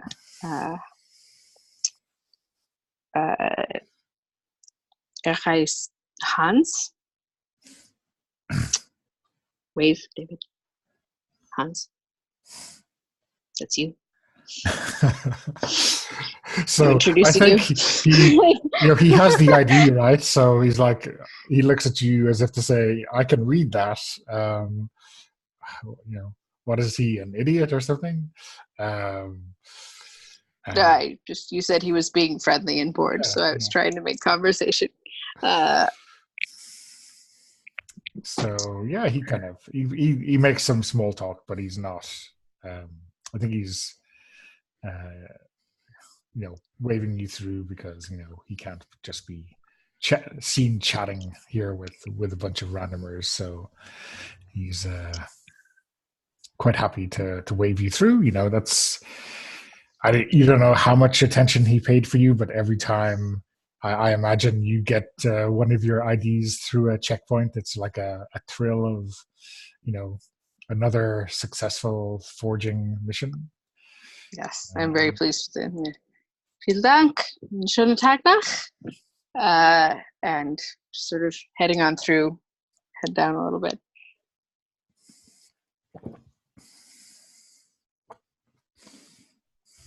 So yeah, I think quietly to Etienne, like you have to play along, all right? Yeah, I'll sure. do the talking, but maybe try to like we like these people, remember? Yeah, of course. Okay, cool. All right. So would we know? Oh, go ahead. I would like to spend a fun minute to maybe enter the scene and intercept them before they get to the storage room, and just pull them away to some side room to have a conversation with them. That sounds great. So I'm not sure. I think if I spend a fun minute to enter the scene, I think you automatically get a budget. Yeah. So maybe just the two of you are just going the corridor to door to corridor. Do you think you are familiar with the layout of the hospital, or kind of wandering around? That actually was the thing I was about to ask, was whether we were familiar. I think if we aren't, it's better because we would need to ask you, and I don't trust you, but we need your help. Yeah, I was going to say I don't think that Etienne is familiar with it in the slightest. I doubt he's been here since he was born. So yeah. Yeah, it's going to be so awesome. So I think I just intercept you, maybe you're just like going some corridor and just like checking the door. Is it here? Is it here? And then just like appear from the car men's toilet, and there's just and I'm just like as surprised as you are, and I just say, "What the two of you are doing here? Doesn't matter. Let's quick to my office. We need to have a talk about your presence here." Yes, of course. Oh, sorry, name's always forgetting. What's your last name? So I would call you, I assume. Dr. Bernard. Yes. So it's sort of like, Herr Bernard, genau. And I would like pull you to my office, which is just like just next door, and close the door and say, "What are the two of you doing here? Like, there's too much Germans in this hospital right now." Yeah, I know. Not my favorite place, trust me. But we need some supplies, and we don't know where else to get them, so we've been sent on a mission. Do you know where they keep the morphine, and how we can get it without being noticed? We have fake IDs that have been working so far, and my very rudimentary knowledge of German, but I don't know if it's going to get us all the way where we need to go. Can you help? It's so bad. This Gestapo officer is looking into this disappearing morphine, and he put out a guard just in front of the storage room. You have to go like down the corridor, turn left, turn right, and you will see the German standing in front of the storage room. If he will be asking you too many questions, just say that I send you, and this will and he will pass you through. But use it as a last resort, and just don't take everything, I guess. No, obviously not. We need to try to make it not too conspicuous. Does the guard have any weaknesses that you know of? Do you have a family and interest, something that if we need to get him talking, one of us, we can? I'm trying to remember. I don't think I know him. Like, he wasn't in the hospital wounded or anything, so I don't know. Okay. You'll have to improvise. All right. You can't provide a distraction of any sort, I assume. I could, but there's already two of you. That's sort of the point, isn't it? Like, we're the unfamiliar ones. So if you can get it, well, I mean, if it's too risky for you, I guess I understand. Fine. I'll go and try to talk to the guard about something, whatever that. And yes, let's go. All right, Etienne. If I go with Pierre, and he introduces me as someone who's like maybe wanting to get a job, that might provide some sort of distraction. Could you go in and get what's needed? Sure, I should be able to sort the lock and get in. I think it's easier if two people are distracting someone and one person sneaks by than the other way around. Pierre, can we trust you to be on it? Like, what do you mean? Like, trust me with what? Everything. I feel like we can't trust anyone, and if nothing else, we're putting Etienne's life on the line here if he gets caught. And I do my best to make the IDs look very authentic, but ultimately, Etienne doesn't seem to speak any German, for one thing. I just, you're with us, right? Of course, yeah. We'll go and we'll talk to the guard. I will just ask him where we can get you the approval to get the key to because you are the new nurse and everything. And yes. Right. Is there anything else I need to know that like someone applying here would have an answer to, so I'm not caught off guard? Or can I just fake sort of ignorance, but I want to help people and it's a hospital? Like, would that be enough? I will tell, just in case. I will tell that you are the new nurse, so you don't have to know anything Okay. too much. And we are just people are coming and going every day, so it shouldn't be too suspicious. Fine, let's go. Okay. Let's do this. Etienne, I know Yeah. you'll come through for us. I'll let you get in there first and get talking to him, and then I'll follow up. All right. Pierre, lead the way. Yeah, so we leave the office and we go. And I suppose that's where we should throw the cards to see how it goes. Yeah. Yeah. So I'm going to throw in 2 budget on this one. We're seeing a lot of activity in the hospital and this guard, and I don't know, maybe a swing by visit by Wagner as well. Oh, God. It could all go horribly wrong. So who's throwing cards, me or Pavel? I think it's you. Okay. And so I'm going to use Tradecraft, Charismatic, and Convincing. And see, my base for the scene is 1, and I'd like to use at least 1 fan mail, so that's 4 cards. Yep. How many do you have? I'll have 3. I'm going to go ahead and use 2 fan mail.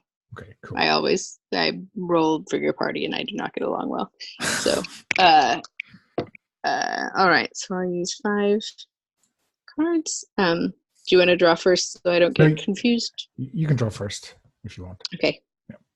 I'm going to clear what's there because otherwise I get confused. And I will do 5 cards. Submit. So I got 2 reds, neither one particularly high, but I did get a king. Okay, let me draw mine. Okay, I got 1 red, and highest is a 7. So all turning up Millhouse for this mission. All right. So in this case, then I, using my handy dandy flowchart, yes, and everything goes my way. Yeah. Yeah. All right. Do we want to role play out a bit of you get what you want and you keep it together because it's a plot. Oh, right. It's a plot scene. Yeah. So I think let's play this out. So there's another guard here. I think he's more like a junior NCO. So he's not a sentry. He's just kind of supervising access to this area. And he recognizes Dr. Bernard, obviously, and seems very friendly with him. He knows him. They know each other's first names, and there's a bit of talking about something that went on the other day. So I don't know. Maybe there's some kind of office pool going on something that.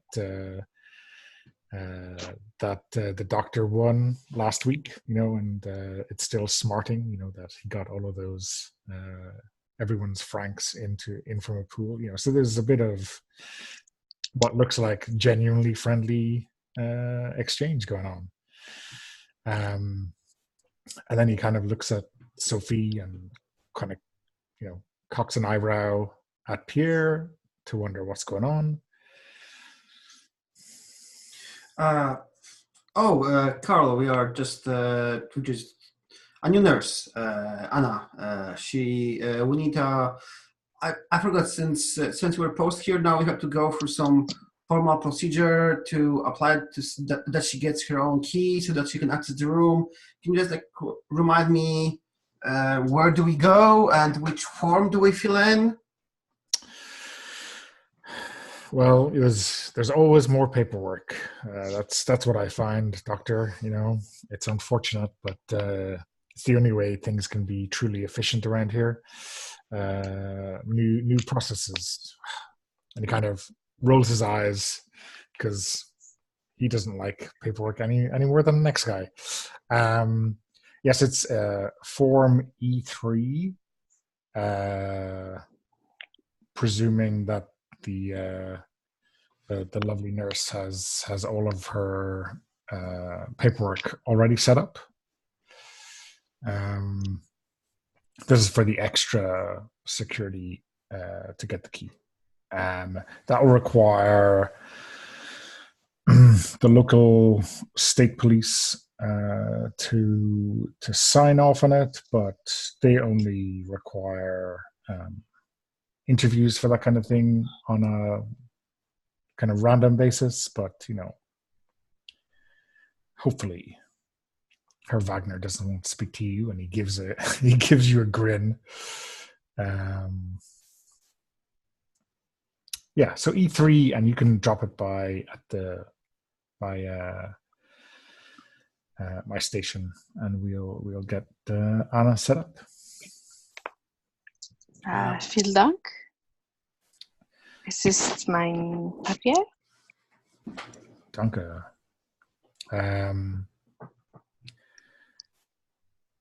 So he takes a look at it, and he does check. He's not quite on completely unprofessional, that he is kind of looking from you and back down. Welcome to the team. I hope we see you around here soon. I hope there's no problem with your paperwork. No. And I think in the background of that shot where he's sort of handing the papers back, we just see sort of Etienne at the door with like a screwdriver in the lock, sort of picking it open. And I think maybe when you're exfiltrating from the room with your bag full of stuff, there's like maybe he's looking in the wrong direction, and he needs to give one of you directions because you're trying to get his attention away, and he like turns his back to exactly where you are and points down towards where you can get the paperwork, and then we see Etienne like creep out right behind him. Very, very ninja. Okay, cool. Freut mich. Auf Wiedersehen. Okay. Mission accomplished, yeah? Mission accomplished, yeah. Yeah. So I'm thinking the next scene may be back in the safe house, in the scene with all three of us. I was actually thinking, what I might quite like is to frame a scene where we're leaving the hospital, escaping the hospital, but that's when the bombs have started falling. So we've kind of got to, get back across town whilst being bombed by our own side. Yeah, that sounds good. Have they provided us with any information about like where would be the safest areas to be, given that we are being bombed by our own side? Like, have they given us a heads up? I don't think they would have given anyone a heads up, because operational security, and why would they risk communicating? But usually the targets that they would be hitting would be, I think, as we kind of said at the start, the rail yards, the kind of military area of the docks, but then like around the perimeter of the city, and any of the kind of fortifications that have been set up recently to repel the invasion, and then like radio towers, anything like that in terms of the infrastructure. So we're going to want to stick to like side streets, sort of out of the way. Yeah, there's going to, I mean, like, with all of the best signaling and planning, there's going to be bombs, landing off course, right? That's just part of that kind of mission. So, there's places that you would hope would be outside, like residential areas, the hospital, obviously. So you would maybe have a route in your head for relatively safe zones. Okay. I'm going to assume that Pierre's at the wheel because Or he's do you, like the senior personnel at the hospital who would be authorized to drive in and out most easily. Or no? It's up to you. Just I can be there. I cannot be. It's up to you. Just frame how you want me to be. Yeah. My thought is that. I was sorry, go thinking ahead. actually it might be more interesting to be on foot, sort of dodging patrols and stuff rather than being in a car. Mm-hmm. How far away is the safe house from the hospital? Like, is it reachable with valuable supplies on foot? yeah, and I think your chances of going unseen, normally moving around and at night is much better on foot anyway. Okay. It's not. I guess we're going to say the hospital that Pierre is working on is handy to get to in regards to your safe house. Okay. I'm trying to remember, like, when I was We handling haven't morphine, really how delicate it was and like whether it needed to be refrigerated quickly and all that. Yeah. But I think it didn't need to be that much, right? No, I don't think it's something that's going to spoil. Like, certainly it gets used in the field without Okay. refrigeration. So Okay, cool. So on foot then. Should we say sort of like we head out through different entrances and then meet behind to like go off together, so it's not too suspicious that we're all leaving, like the new nurse, the doctor, and some guy? Yeah, that sounds good. All right. So I'm gonna get to the tree, the designated tree first, and be pacing like really nervously. Where are they? Where are they? Starting to hear bombs dropping. Yeah, and I think Etienne turns up next, and he is obviously he's moving gingerly because he does have like the big, like one of those big like he probably is actually just like a knapsack with like a red cross on it, because he probably just grabbed it in the dispensary sort of thing, and he's obviously moving quite carefully with it because it's obviously got all these like glass files clanking around inside of it. Etienne, thank God. Did you get everything you needed? I think so, yeah. I checked the list and I think I've got most of what they asked for. Is it safe in there? Did you pack it safely? Yeah, it should be okay, but okay. And I we think can't be showing up with a bunch of broken vials. And there'll be that kind of incredibly well-timed bomb going off just as he's about to speak, and he says, as safe as I can, make it given circumstances anyway. Well, here, take my scarf and just like shove it in around whatever's in there. Try to pat it a little bit. Yeah, and I think he'll kind of fiddle around with the bag, and yeah. We should have Pierre should be here, right? Any minute. Yeah, I mean, I guess we'll give him another minute or so, and then start on their own. He may have been held up. I'm trying to not be suspicious. He was good so far on this mission, but so once the raid starts off, right, with searchlights and anti-aircraft gunnery going off, and the general kind of relative quiet of the city at night is definitely shattered. Do we think, Pavel, there's like during air raids, it's kind of all hands to the pump at the hospital because there's going to be casualties. So you can play it how you want. Maybe you've left the hospital to go, or maybe you've been, everyone knows what their job is on a night like tonight. To be honest, because I totally envision that in the next scene, Pierre has to fight his cowardice to just go out of his office and actually join people and help them and help. So I don't think he will be joining the two of them on their way. I think we cut to the Pierre and he's in the corner of his office, just scared because he has probably some bad memories from the First World War about being bombed, and he will have to fight his cowardice. So yeah, I don't think he's joining them. And yeah, definitely there's a lot of movement in the hospital because they're probably escorting patients to some underground floors and stuff like that. So yeah. Okay. So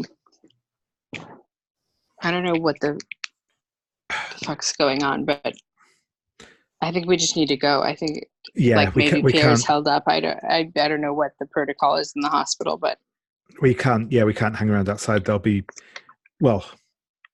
definitely be Germans around, and if we're caught breaking curfew, yeah, we got to get out of here. Do you know the path to the safe house from here? Yeah, I think if we go up around by the market square, it's probably as safe as it's going to get. All right, let's hurry before one of these bombs takes care of our mission for us. Yeah. And yeah, I think we'll start kind of moving at that kind of like careful jog up the street. I guess I'll probably go for the cards here. Yeah. Yeah, it seems like a plot scene for sure. Yeah. Do you want to be the one to do it, or yeah, that's what I figured. Yeah. But the question is, what do you want to put at the stake? What does your character want in the scene? I think it's probably to get back with the safely with the supplies. So I think there's a lot of pyrotechnics going on. There's I think a lot of budget, or relatively speaking, a lot of budget being thrown at this. So I think I'm going to put 3 in for this. Sure thing. And I'm going to spend my fan mail to boost David. This is about as important as Sophie gets as far as what she's concerned about. So I've lost track of how much I have. Let me look at the sheet. The sheet says I have 2. Yeah. So how many cards? So I'll be on 2 from my screen presence. I think that my plucky young revolutionary probably comes into play here. I hadn't added my extra one. 3. So I'll spend 1 of my own as well. And if you want to spend 1 of yours, that's cool. And what's your total before mine? So before yours, I'll be on 4 cards. And Donna will be on 5? Yeah. No, I'll be on 4. I'm spending 4. 4 and 4? Yeah. And then I have, because I had forgotten to add 1, I have 3. I will spend 2 of mine on this. Sure thing. To give you an edge. So that's 3 reds with an ace high. Nice.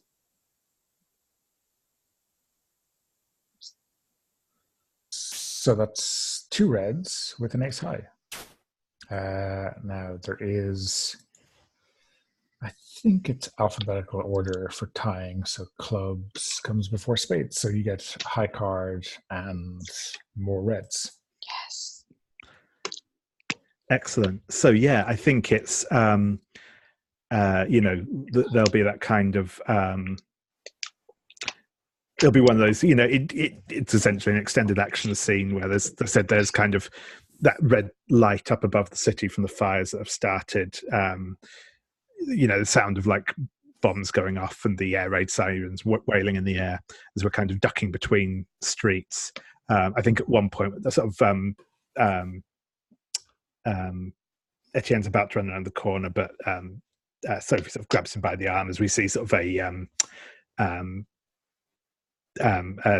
German Kugelwagen, that's the word, isn't it, for the Jeep, drive past with its sort of searchlight going, and as they're sort of both pressed back against the wall, then they sort of carry on to reach the basement.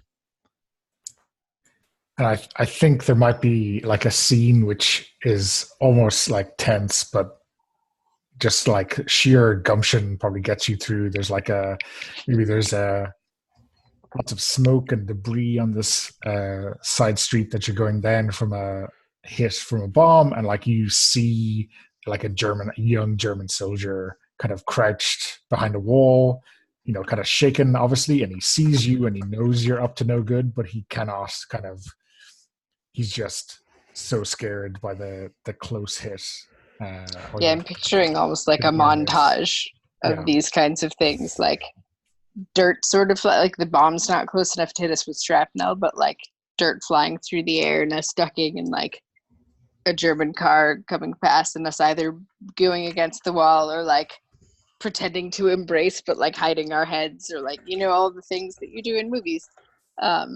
Just whatever's necessary to get back, and then showing up in the basement like just covered in dirt and maybe with some ripped clothing and whatever else.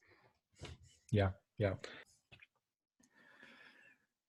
So yeah, I think, you know, you get into the safe house and there, I don't know, maybe there's someone there sitting at the kitchen table waiting for you, and I don't know, some really droll, dry comment like, you know, terrible night to be out or something like that, you know. I think I just give them like a withering look, like your facile platitudes You sent this out are there. not like, yeah, thanks, Bob. And then I'm just gonna turn to Etienne and be like, hey, we made it. Like, that was not what we were instructed was going to happen, and we're here with the morphine because you went in and got it, and we got here. All right? Like, look me in the eyes. It's okay. I'm imagining you look pretty shaken, probably. Yeah, that was like terrifying. Just like, we did the thing. It's done, and he's going to like check the pack and, you know, do that sort of thing, and to check there's no like dampness or anything breaking through. It's like, yeah, I think it's all good. And he's going to kind of hold, and you can kind of see, I think, because he's holding like the bag out, his hands like shaking a little bit, and I think the Yvonne kind of takes it off of him, and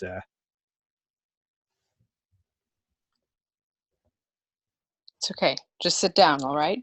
Could someone get him a glass of water? Could someone? I think someone pours him a glass of wine, right? Because we're in France. Sure. Either way. And that heals everything that's wrong with you in a French resistance genre, right? Indeed. Yeah. Okay. I think that's the end of Act 2. I think maybe if we can just tag that scene with like once Sophie's like finished giving orders to everyone about taking care of Etienne, you see her like sitting in a corner looking really shaken herself, because as much as she is very dedicated to the cause and bravery and whatnot, like, it is terrifying to be in a war zone with bombs going off, and it doesn't like deter her, you know, resolve at all, but like, I don't think there's any way that even Sophie the Bold would not have been absolutely terrified out of her mind. Yeah. And we can cut away there. Like, nobody has to do anything about it. But I just think it's good to show that she has some weakness. Yeah. Or not, So, I don't think it's weakness, but vulnerability. Yeah. Okay. So do you want to take another 5-minute break? Or do people want a little bit longer before Before we cut to break, I want to ask you, how do you want to... Because I noticed that I think I was marking the fan mail from the wrong pool, because the audience pool already reached 0, so I was subtracting from budget spent, but I think you are noting how much budget that you spent over there, not how much fan mail we have. Oh, yeah. So I was using it to record how much budget I had spent to help me, budget or plan. But yeah, I think it's just things working out differently in practice than I envisaged when I created the form. So how do you want to play? 2 for me and 4 each for the 2 of you. Yes, currently. I'm asking Donna, how does he want us to like mark, because there should be like an audience pool from which we give. It's probably unlikely we will overgive budget, overgive fan mail. Yeah. There's like a pool from which we should like, so Yeah. that we don't give too much. But I'm not sure like how do you want to manage? Yeah, I'll have to. I might do a redesign on the form. After the session, like you say, I think it's extremely unlikely that you're going to overspend. Yeah. But yeah. Because I can definitely I think I have subtracted from your budget spent at least twice. So I think you have spent at least 2 more. Okay. And I will, from now on, will not be like subtracting from your spent budget, because I noted that This is probably not the pull I should be touching. Yeah. Okay. So okay. Yeah, let's cut to break and then let's continue. Okay. So 5 minutes and then. Yeah. Yeah. Okay.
Okay.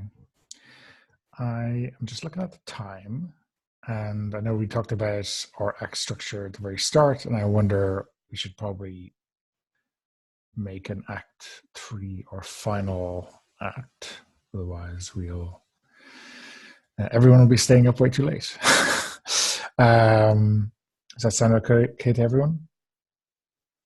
Okay, cool. And then we might formally next week switch to a 3-act structure. See how that goes. I don't know. I'll think about it. Okay, so yeah. Well, we'll see, because I imagine that the scene will be like quite short. The other one was like quite long and cool.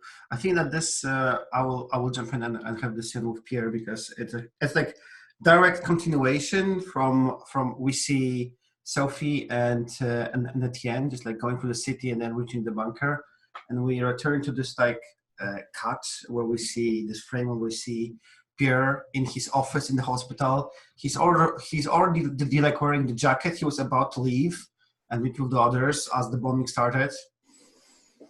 And Pierre is just like sitting in the corner, heads of his office. Maybe he is actually under the desk and like hands over his head, and we see him like trembling. And he really wants to go out and help people, because he hears that they are just like over there. There's like a moving patient, someone shouting for help, someone like walks into the office and just like checks, Pierre, are you here? And they're just like not seeing him, hearing him, just like close the door. And maybe we just like flashback in this moment to just like First World War, where we see Pierre in the trenches during the bombardment, and his unit slowly dying from the bombs. And we also see like Pierre just like hiding whatever he could find under some like box of sand, and trying to survive. So we know where this like trauma is coming from, and and we like cut back to Pierre under the table, trying to just like calm himself down and say, Pierre, you're needed out there. Just calm yourself. People are counting on you. You're Dr. Bernard. You are the resistance fighter. Just go and do the right thing. So do you think there's like, is this scene like completely in his head, and like if he resolves it, he just goes out and helps? Or do you want the conflict to be like, the idea you had at the very start was, that he had to choose between helping someone who was friendly with the resistance and someone who wasn't? Or how do you want to frame this? If we will get some scenes with Act 4, then maybe. But this time I just like clearly want this to be Pierre overcoming his impulse of being coward and just like staying under the desk until the bombardment ends, because that's his like bad trauma. I'm sorry. So that's what I want for this scene. If we will have time, then maybe we'll have a scene with Wagner interrogating, because the morphine was stolen, so he might be interrogating. But maybe if we get some later scenes, if I will have time, it's also a cool idea for the next episode, which will be like my spotlight. So I'll park this idea for now. Okay. It's only whether he can overcome his cowardice. So, like, what things is he telling himself to get him, out from under the desk to do his job? What memories do we maybe see in that flashback that will prompt him to go one way or the other?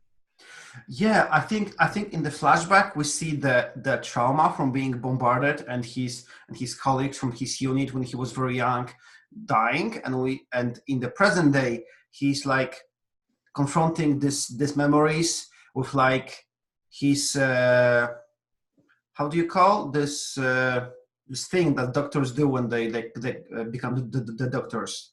His oath, maybe. Yeah. There's a name for this oath or the Hippocratic. Yeah. So he tries to like, I don't know it, but Pierre knows, and he like quotes the oath, and just like thinks of his wife, whom he envisions is probably hiding in the basement of the restaurant or in the basement of his home, and he just like talks to himself like, he's talking to himself like, calm down, Pierre. Breathe, exhale, breathe deeply. You need to go out. Oh my God, another bomb. You need to calm yourself and go out. There are people counting on you. You are Dr. Bernard. You are a well-respected doctor. Just like, oh my God, another bomb. Yeah, and yeah, let's see how it goes. Okay, I think I'll spend one budget on this.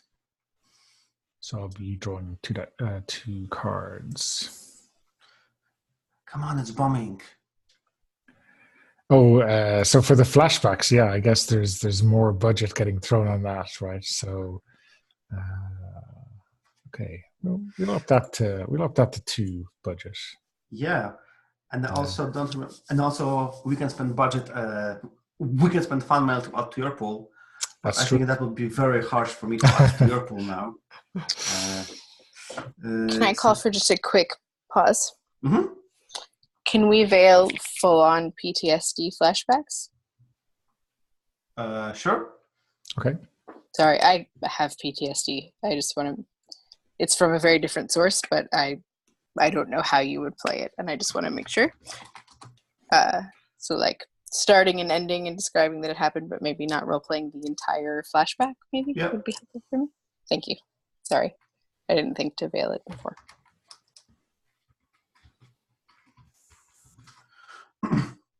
I added this to the veils. Or do you want this to be a line? I think a veil should be good because my PTSD is from such a different source. I just want to make sure, like, in the nitty-gritty, something weird doesn't happen. But I think it'd be okay. And I can always X card or turn off my camera if I need to, so. Seems important to the plot.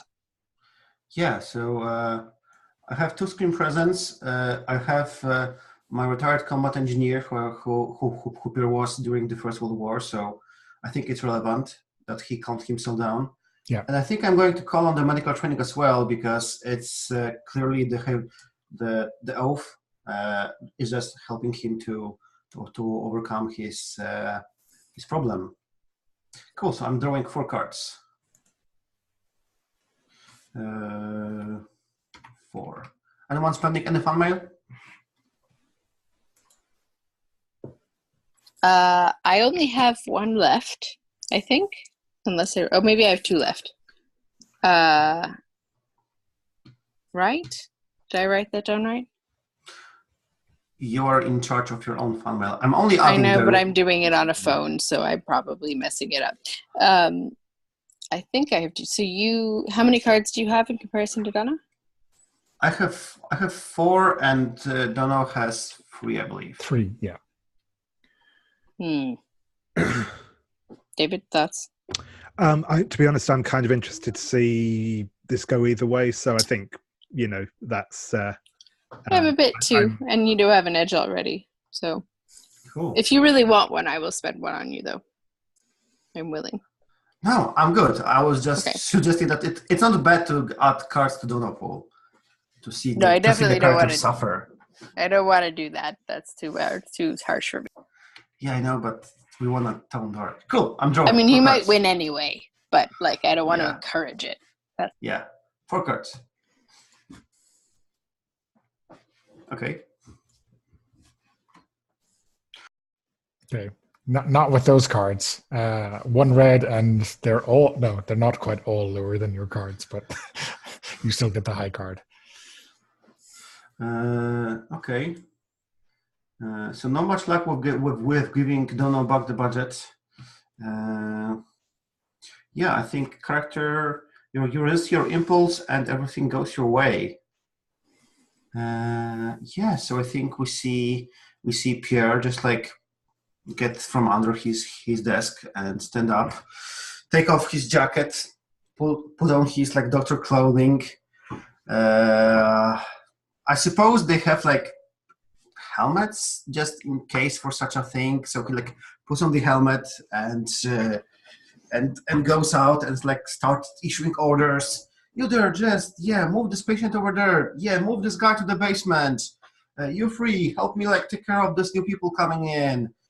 Call everyone. Call all the personnel. And he just gets into the mood of like managing his. I'm not sure if this is like his shift, but he's like, I don't know, managing his stuff in this area to get ready, and we see he like overcame this problem of him.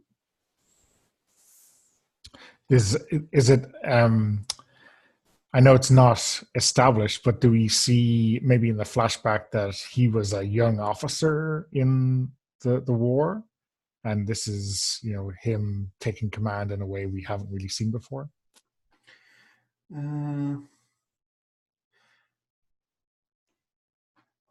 We know he was retired combat engineer. I'm not sure if he got to be the officer. I think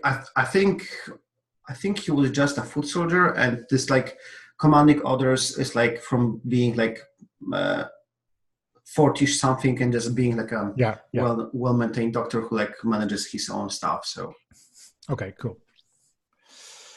Okay, awesome. So yeah, let's head on to the safe house, or afterwards. I don't know. It could be that same night. It could be the next morning. That's completely up to you, David and Pearl.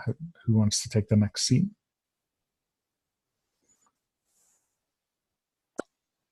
I would be interested, unless David has a very specific idea,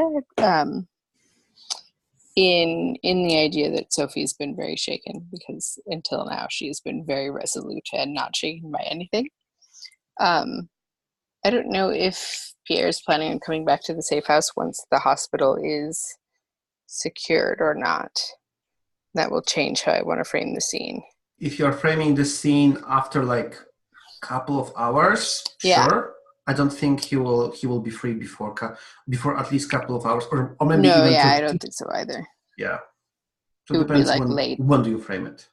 Yeah, like late that night, when sort of like things have died down and people are kind of shakily getting back to what they were supposed to be doing and trying to figure out what the hell's going on, because we weren't warned that we were going to be bombed, and like people are giving hopefully Etienne lots of accolades for getting the medicine, and Sophie's still just like sitting in a corner by herself.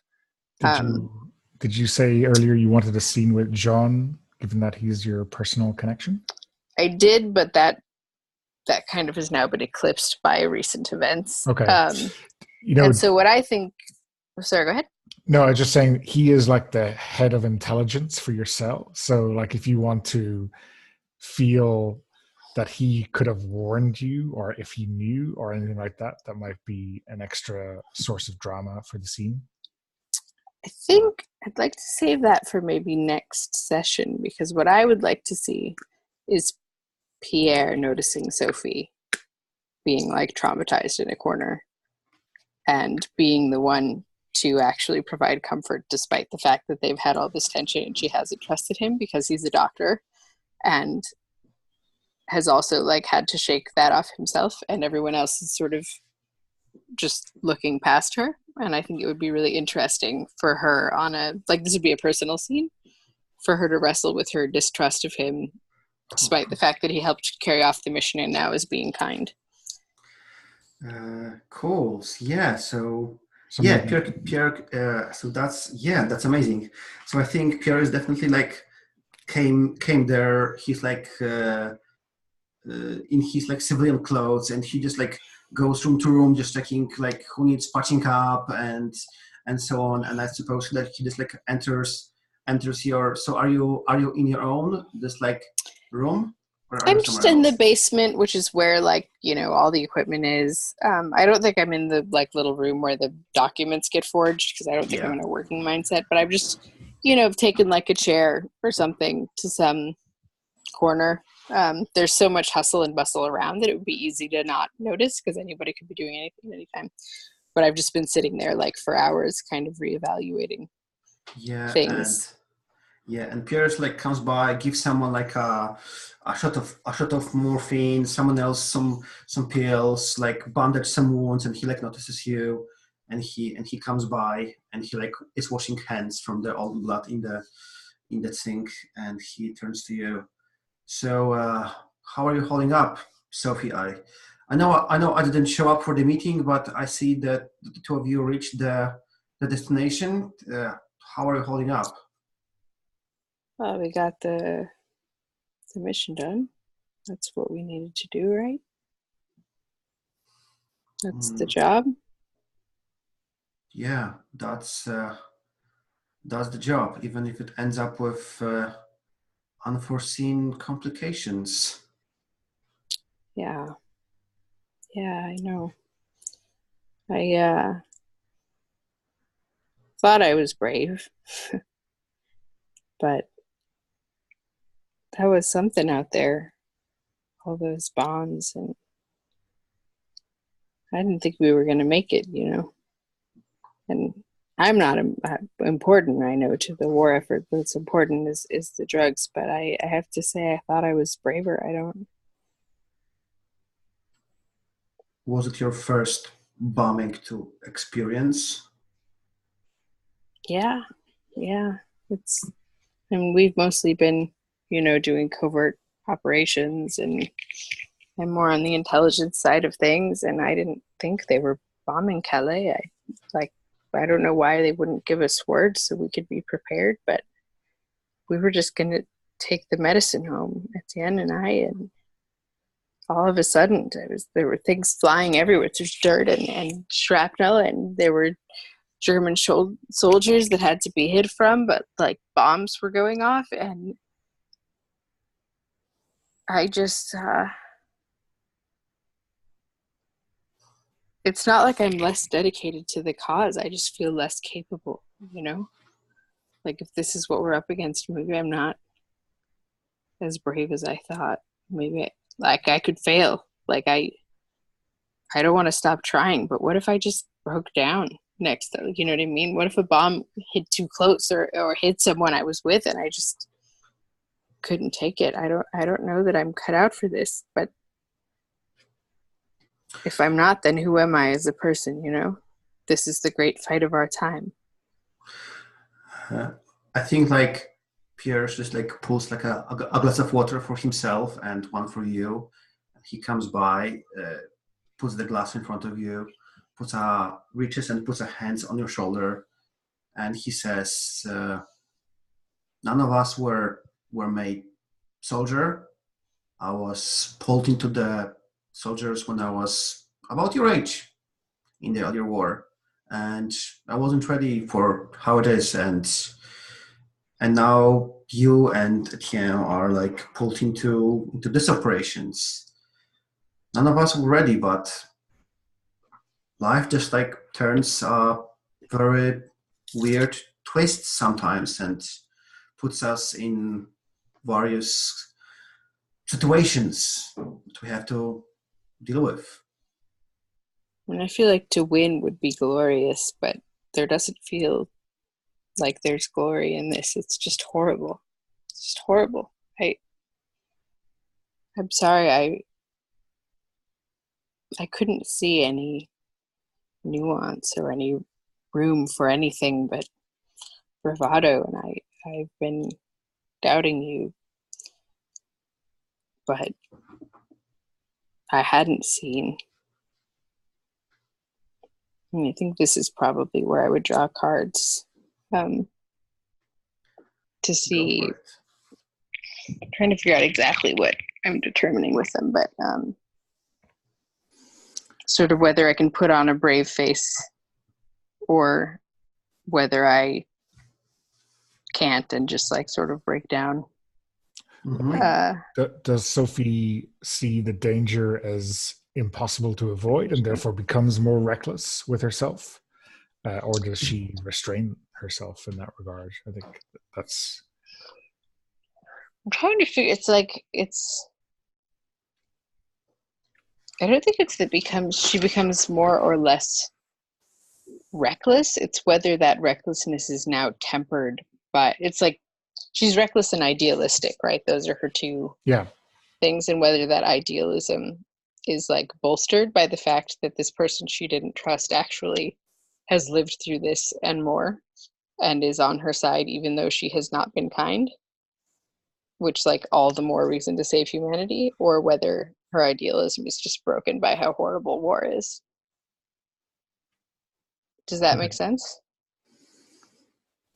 to anyone?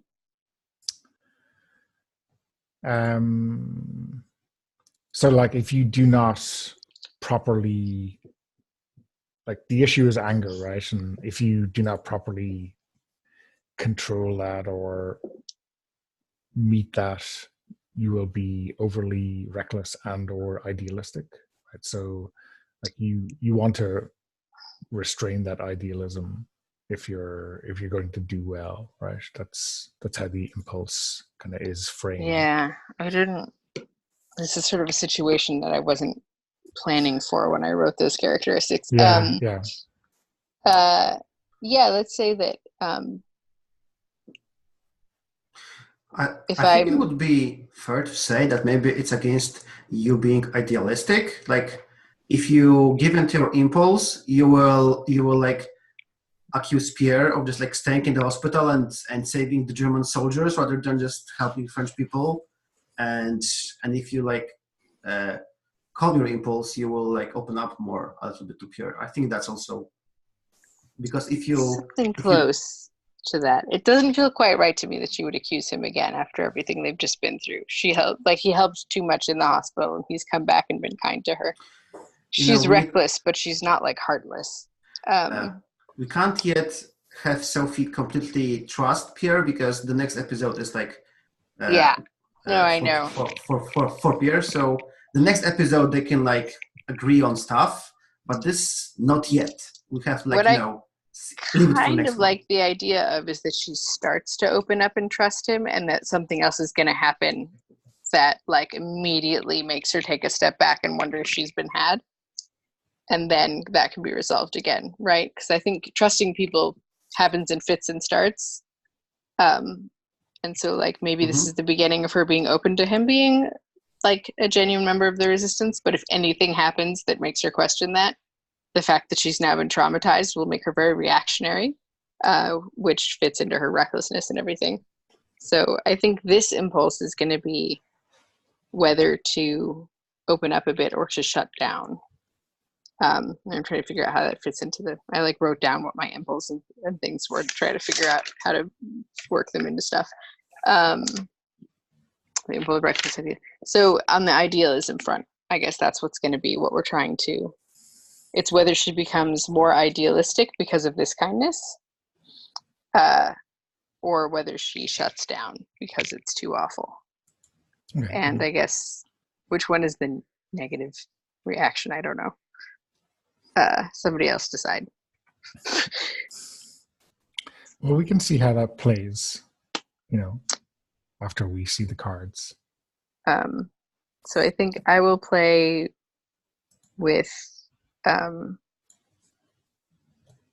don't think any of my like edges or connections particularly help here because I'm not being particularly charismatic or convincing, and we're not talking to Jean Artaud.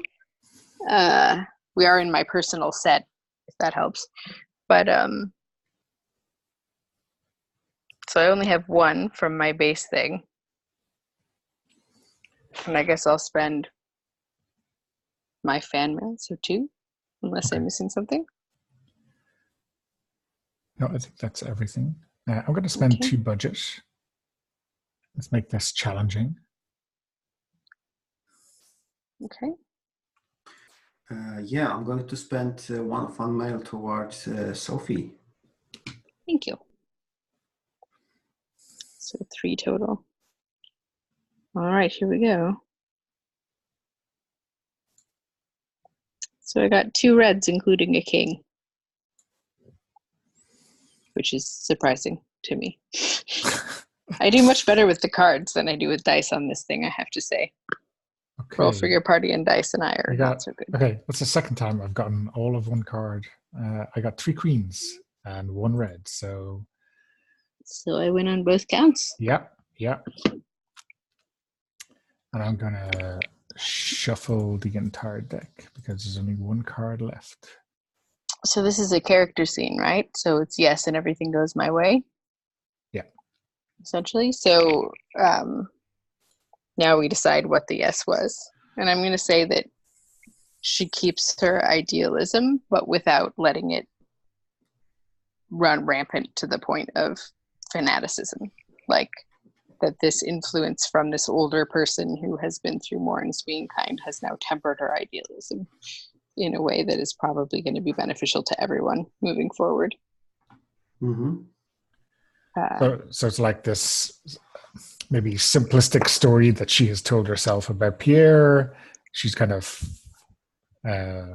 making it a little bit more complex as she I think finds about the out whole situation, yeah, like the realities of war, who Pierre is and why he has to do what he has to do, how you can say you're brave and feel brave right up until there are bombs exploding next to you and all of that, right? Yeah. So so she just turns to Pierre and says, I don't know how you're doing this a second time. Like, I'm not going anywhere. This is the fight of our lives, of our lifetimes, as far as I'm concerned. I can't turn away, but that one experience feels like it's going to haunt me for the rest of my life. I can't believe you went through a whole war already and you've rejoined. I just don't have a choice. I want to see the war toward the end, and me and Mari have been talking about having kids 2 years ago, but things are but we put things on hold. We want to raise them in free France. So You say there isn't a choice, but there's always a choice. It would be easy for you to just go with the Germans. I mean, there's a reason I was suspicious of you. Like, the easiest thing for any of us would be to surrender or to work with the Germans, right? There's a nobility that I think you're selling yourself and your wife short, and that maybe someone like me who doesn't always look before she leaps could learn from a little bit. It would be easier, and I thought so for 2 years before I joined the resistance. But when I found out that my wife is active in the resistance, and she made me open my eyes and see that though it could have been beneficial for us, it's not beneficial for everyone around us. And France, we wanna have our own country and not be part of something else. So. But it's not just that, is it? I mean, for me, it's about what's right and what's wrong. You care about those things too, right? Not just free France, but free people and. Sophie, you are very idealistic. People are killing each other even when there is no war. Just when there was no war, people were still murdering each other, except that it happened in the alley with a knife and not with a gun. And French soldiers have killed German soldiers, and it's very hard to look on a very small scale. So I look I just want France to be independent and French people having their own space to live. And if France were to be free, would you stop being part of the resistance? Like you mean if the Germans just like left our country out of a sudden? Yeah, if they decided that France wasn't worth the bother, but then just kept taking over other countries and killing millions of people, and would you just stop?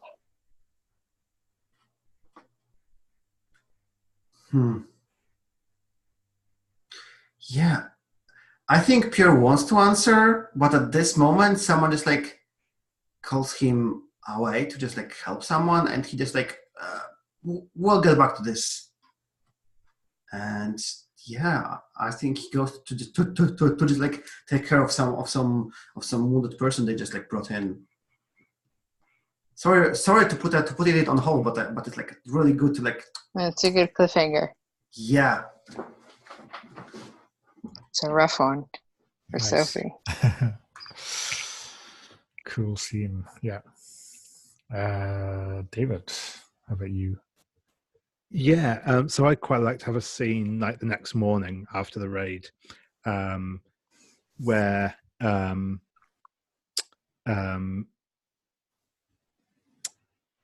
Etienne is, I think, he's basically been drafted in to help clear up some of the debris from the docks, and that sort of thing. And what I'd like to do with it is basically have a personal scene with, or a couch scene, sorry, with Remy Durand, the one of the other cell members, who I think is also probably, I think they're basically working together on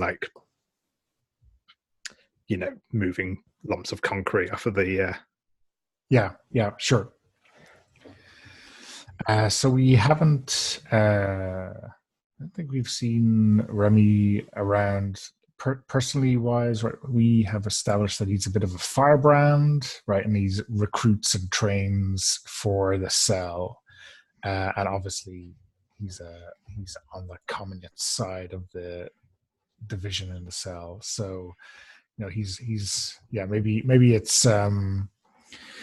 it's debris and then setting some new concrete to repair whatever's been damaged on this part of the docks, and it's kind of all hands to the pump kind of thing.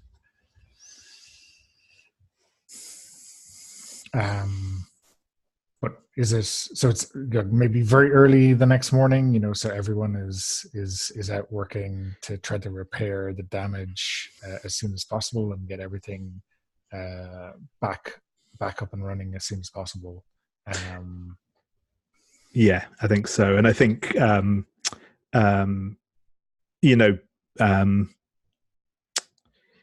has got that kind of it doesn't look like he's slept the night before, but he's kind of still he's probably a bit wired still, but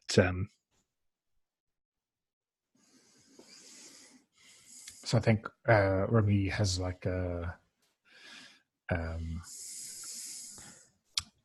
maybe a flask of coffee with him, and maybe it's time for a short break, and he nods over at you and wonders how you're doing.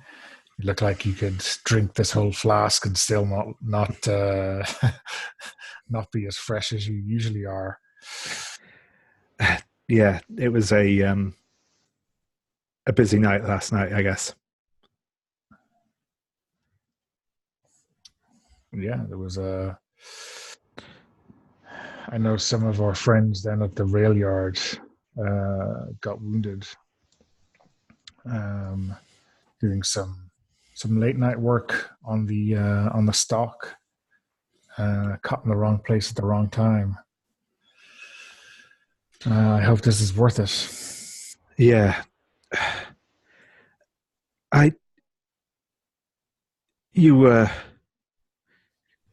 You fought the Germans when they first attacked, and I mean, you've seen how things are now. Do you think we can win this thing?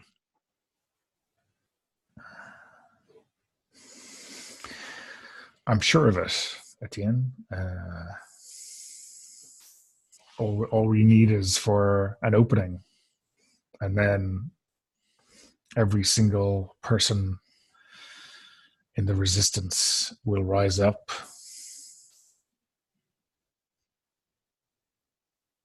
These, I don't know. I don't think there's anyone who hasn't sold their soul to the Germans who welcomes their rule. All we need for is the British to show up.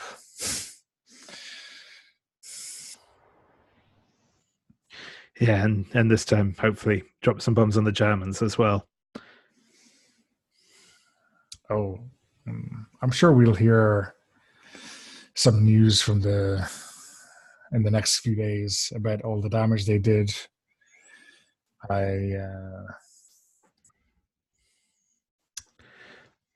I don't think there's any attack that doesn't harm some of the wrong people. Yeah, I guess you're right.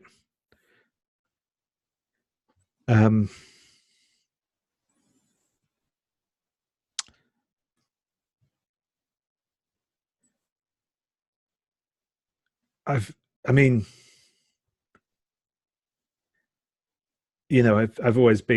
in situations that could have been dangerous before, but like that was the first time. That's the first time I've seen, bombs going off right in front of me.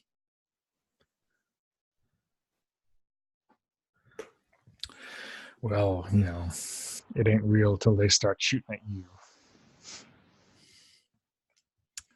Or, dropping bombs on your head.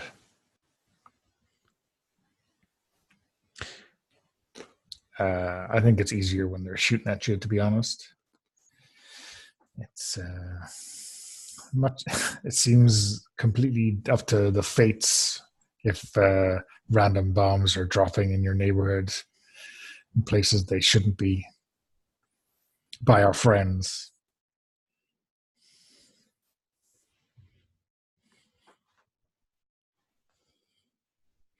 Yeah, I suppose you're right. I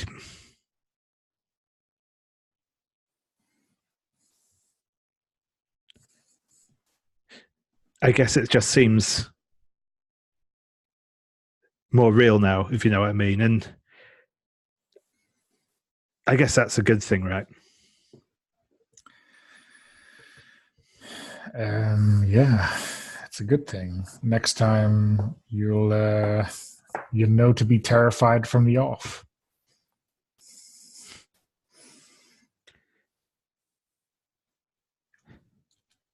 I kind of like gives a grin and slaps your shoulder. Listen, anyone who tells you they're not afraid out there when the shrapnel starts going is either a fool or just lying. Or probably both. Who knows? But there's nothing that can prepare you for it. So you did fine. You're alive, untouched. You did your mission. Anyone who says you're a coward because you were afraid is, I don't know. I wouldn't trust them. Cool. Yeah, I think I'll go to the cards there. So I think so I'm at 2 from Seeing Presence, and obviously calling in the connection to Remy here. I don't think either of those two are super relevant at the moment. I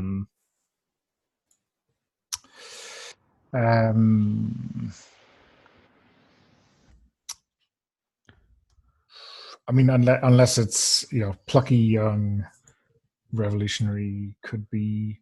Yeah, that is true. Actually, yeah, I suppose, and actually that's true. Does with the refresh thing, does it happen at the beginning or the end of the scene? Because this is essentially the scene that is refreshing that trait. So I guess it might not be available at the moment. I don't know. Pavel, do you know if it's at the end of the scene in your personal set, or is it? I don't remember what the rules clearly state. Yeah, let me just have a quick check.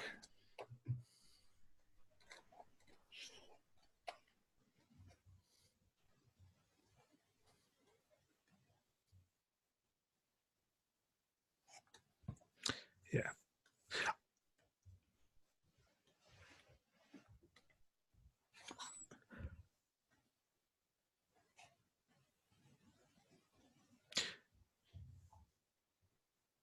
I'm happy to just go with the yeah, tagging Remy in that for now. Creating a scene that takes place on a protagonist's personal set allows the player to reuse a trait that has been previously used during the episode. So creating the scene seems to be the trigger. So I think it's available. Okay, cool. Then yeah, I will tag that in then. Okay, and I'll spend 2 budget. Okay. I think I will spend a fun mail for Donna's cause. Cool. Wants to see some turmoil from Etienne. Okay. Sounds good. Ooh. What is that? Oh, Well, that's a Jack High all black. So Okay, so I got 1 red, and my highest card is a 6. So I guess it is no but, right? yeah, sure thing. So I think I think in this case, kind of where he kind of reverts to his impulses. I think he's kind of got like almost like a bit of a sort of schoolboy crush on Remy, and I think that he's just kind of like embarrassed and kind of, the classic Monster Hearts. He acts awkward and embarrassed. He's sort of like mumbles thanks, but is kind of hands back the flask of coffee and just like goes to sort of ineffectually moving around some concrete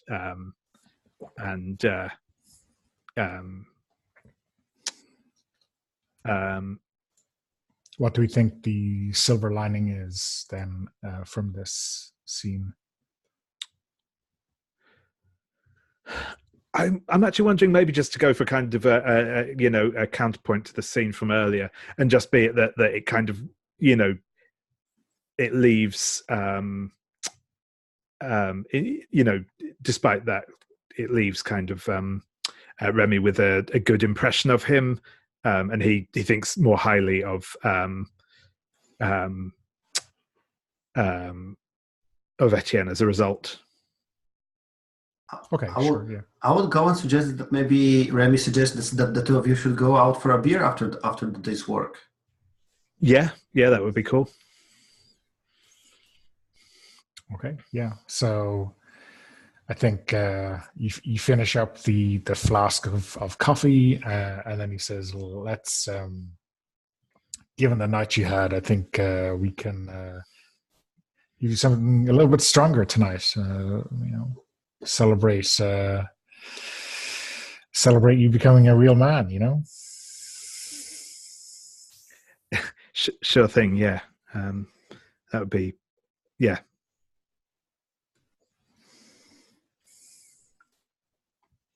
Okay.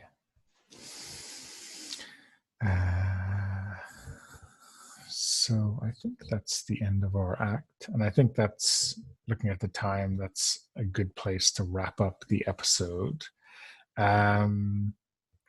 Will we go around the table and do a next time on? A little snippet of a scene from everyone that we may or may not see next episode? Of course. So I think, as I said, I'm putting a pin in a scene, and I think we see a scene where I think at the hospital, and there is like Herr Wagner. He calls for Pierre. Herr Wagner, Pierre, and we see that there are, I think, let's say that there are like 2 hospital staff, and one of them we probably have seen in this in the background of the scene with Pierre and Sophie. So in the background at the safe house. So we clearly see that this person is like a resistance member and also working in the hospital. And the other person is just like completely unknown, like honest civilian. And Herr Wagner says, "Oh, Herr Bernard, I'm really happy that you are here. I'm really sure that one of them is a traitor and is stealing supplies for the resistance. And we need to find out which one of them is it." Nice.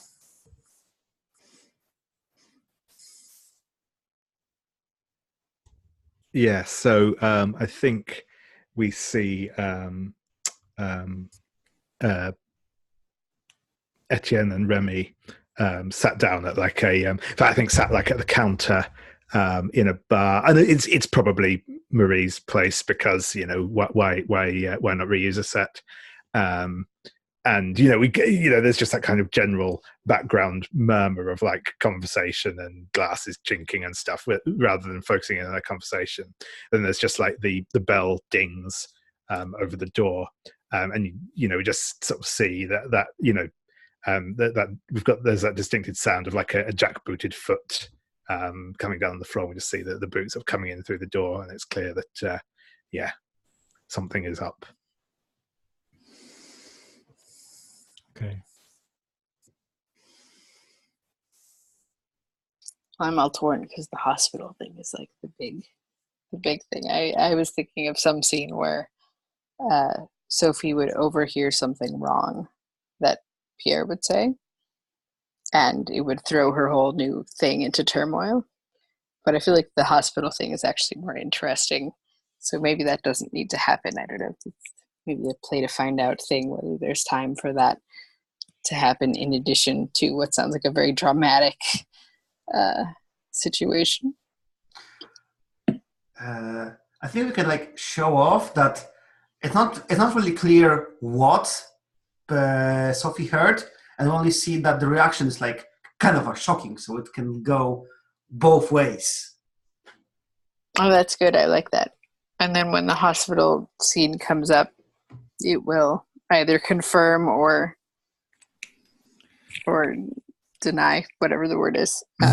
Whatever it will just thinking. have been a dastardly editing trick by the producer to raise some fake suspicion.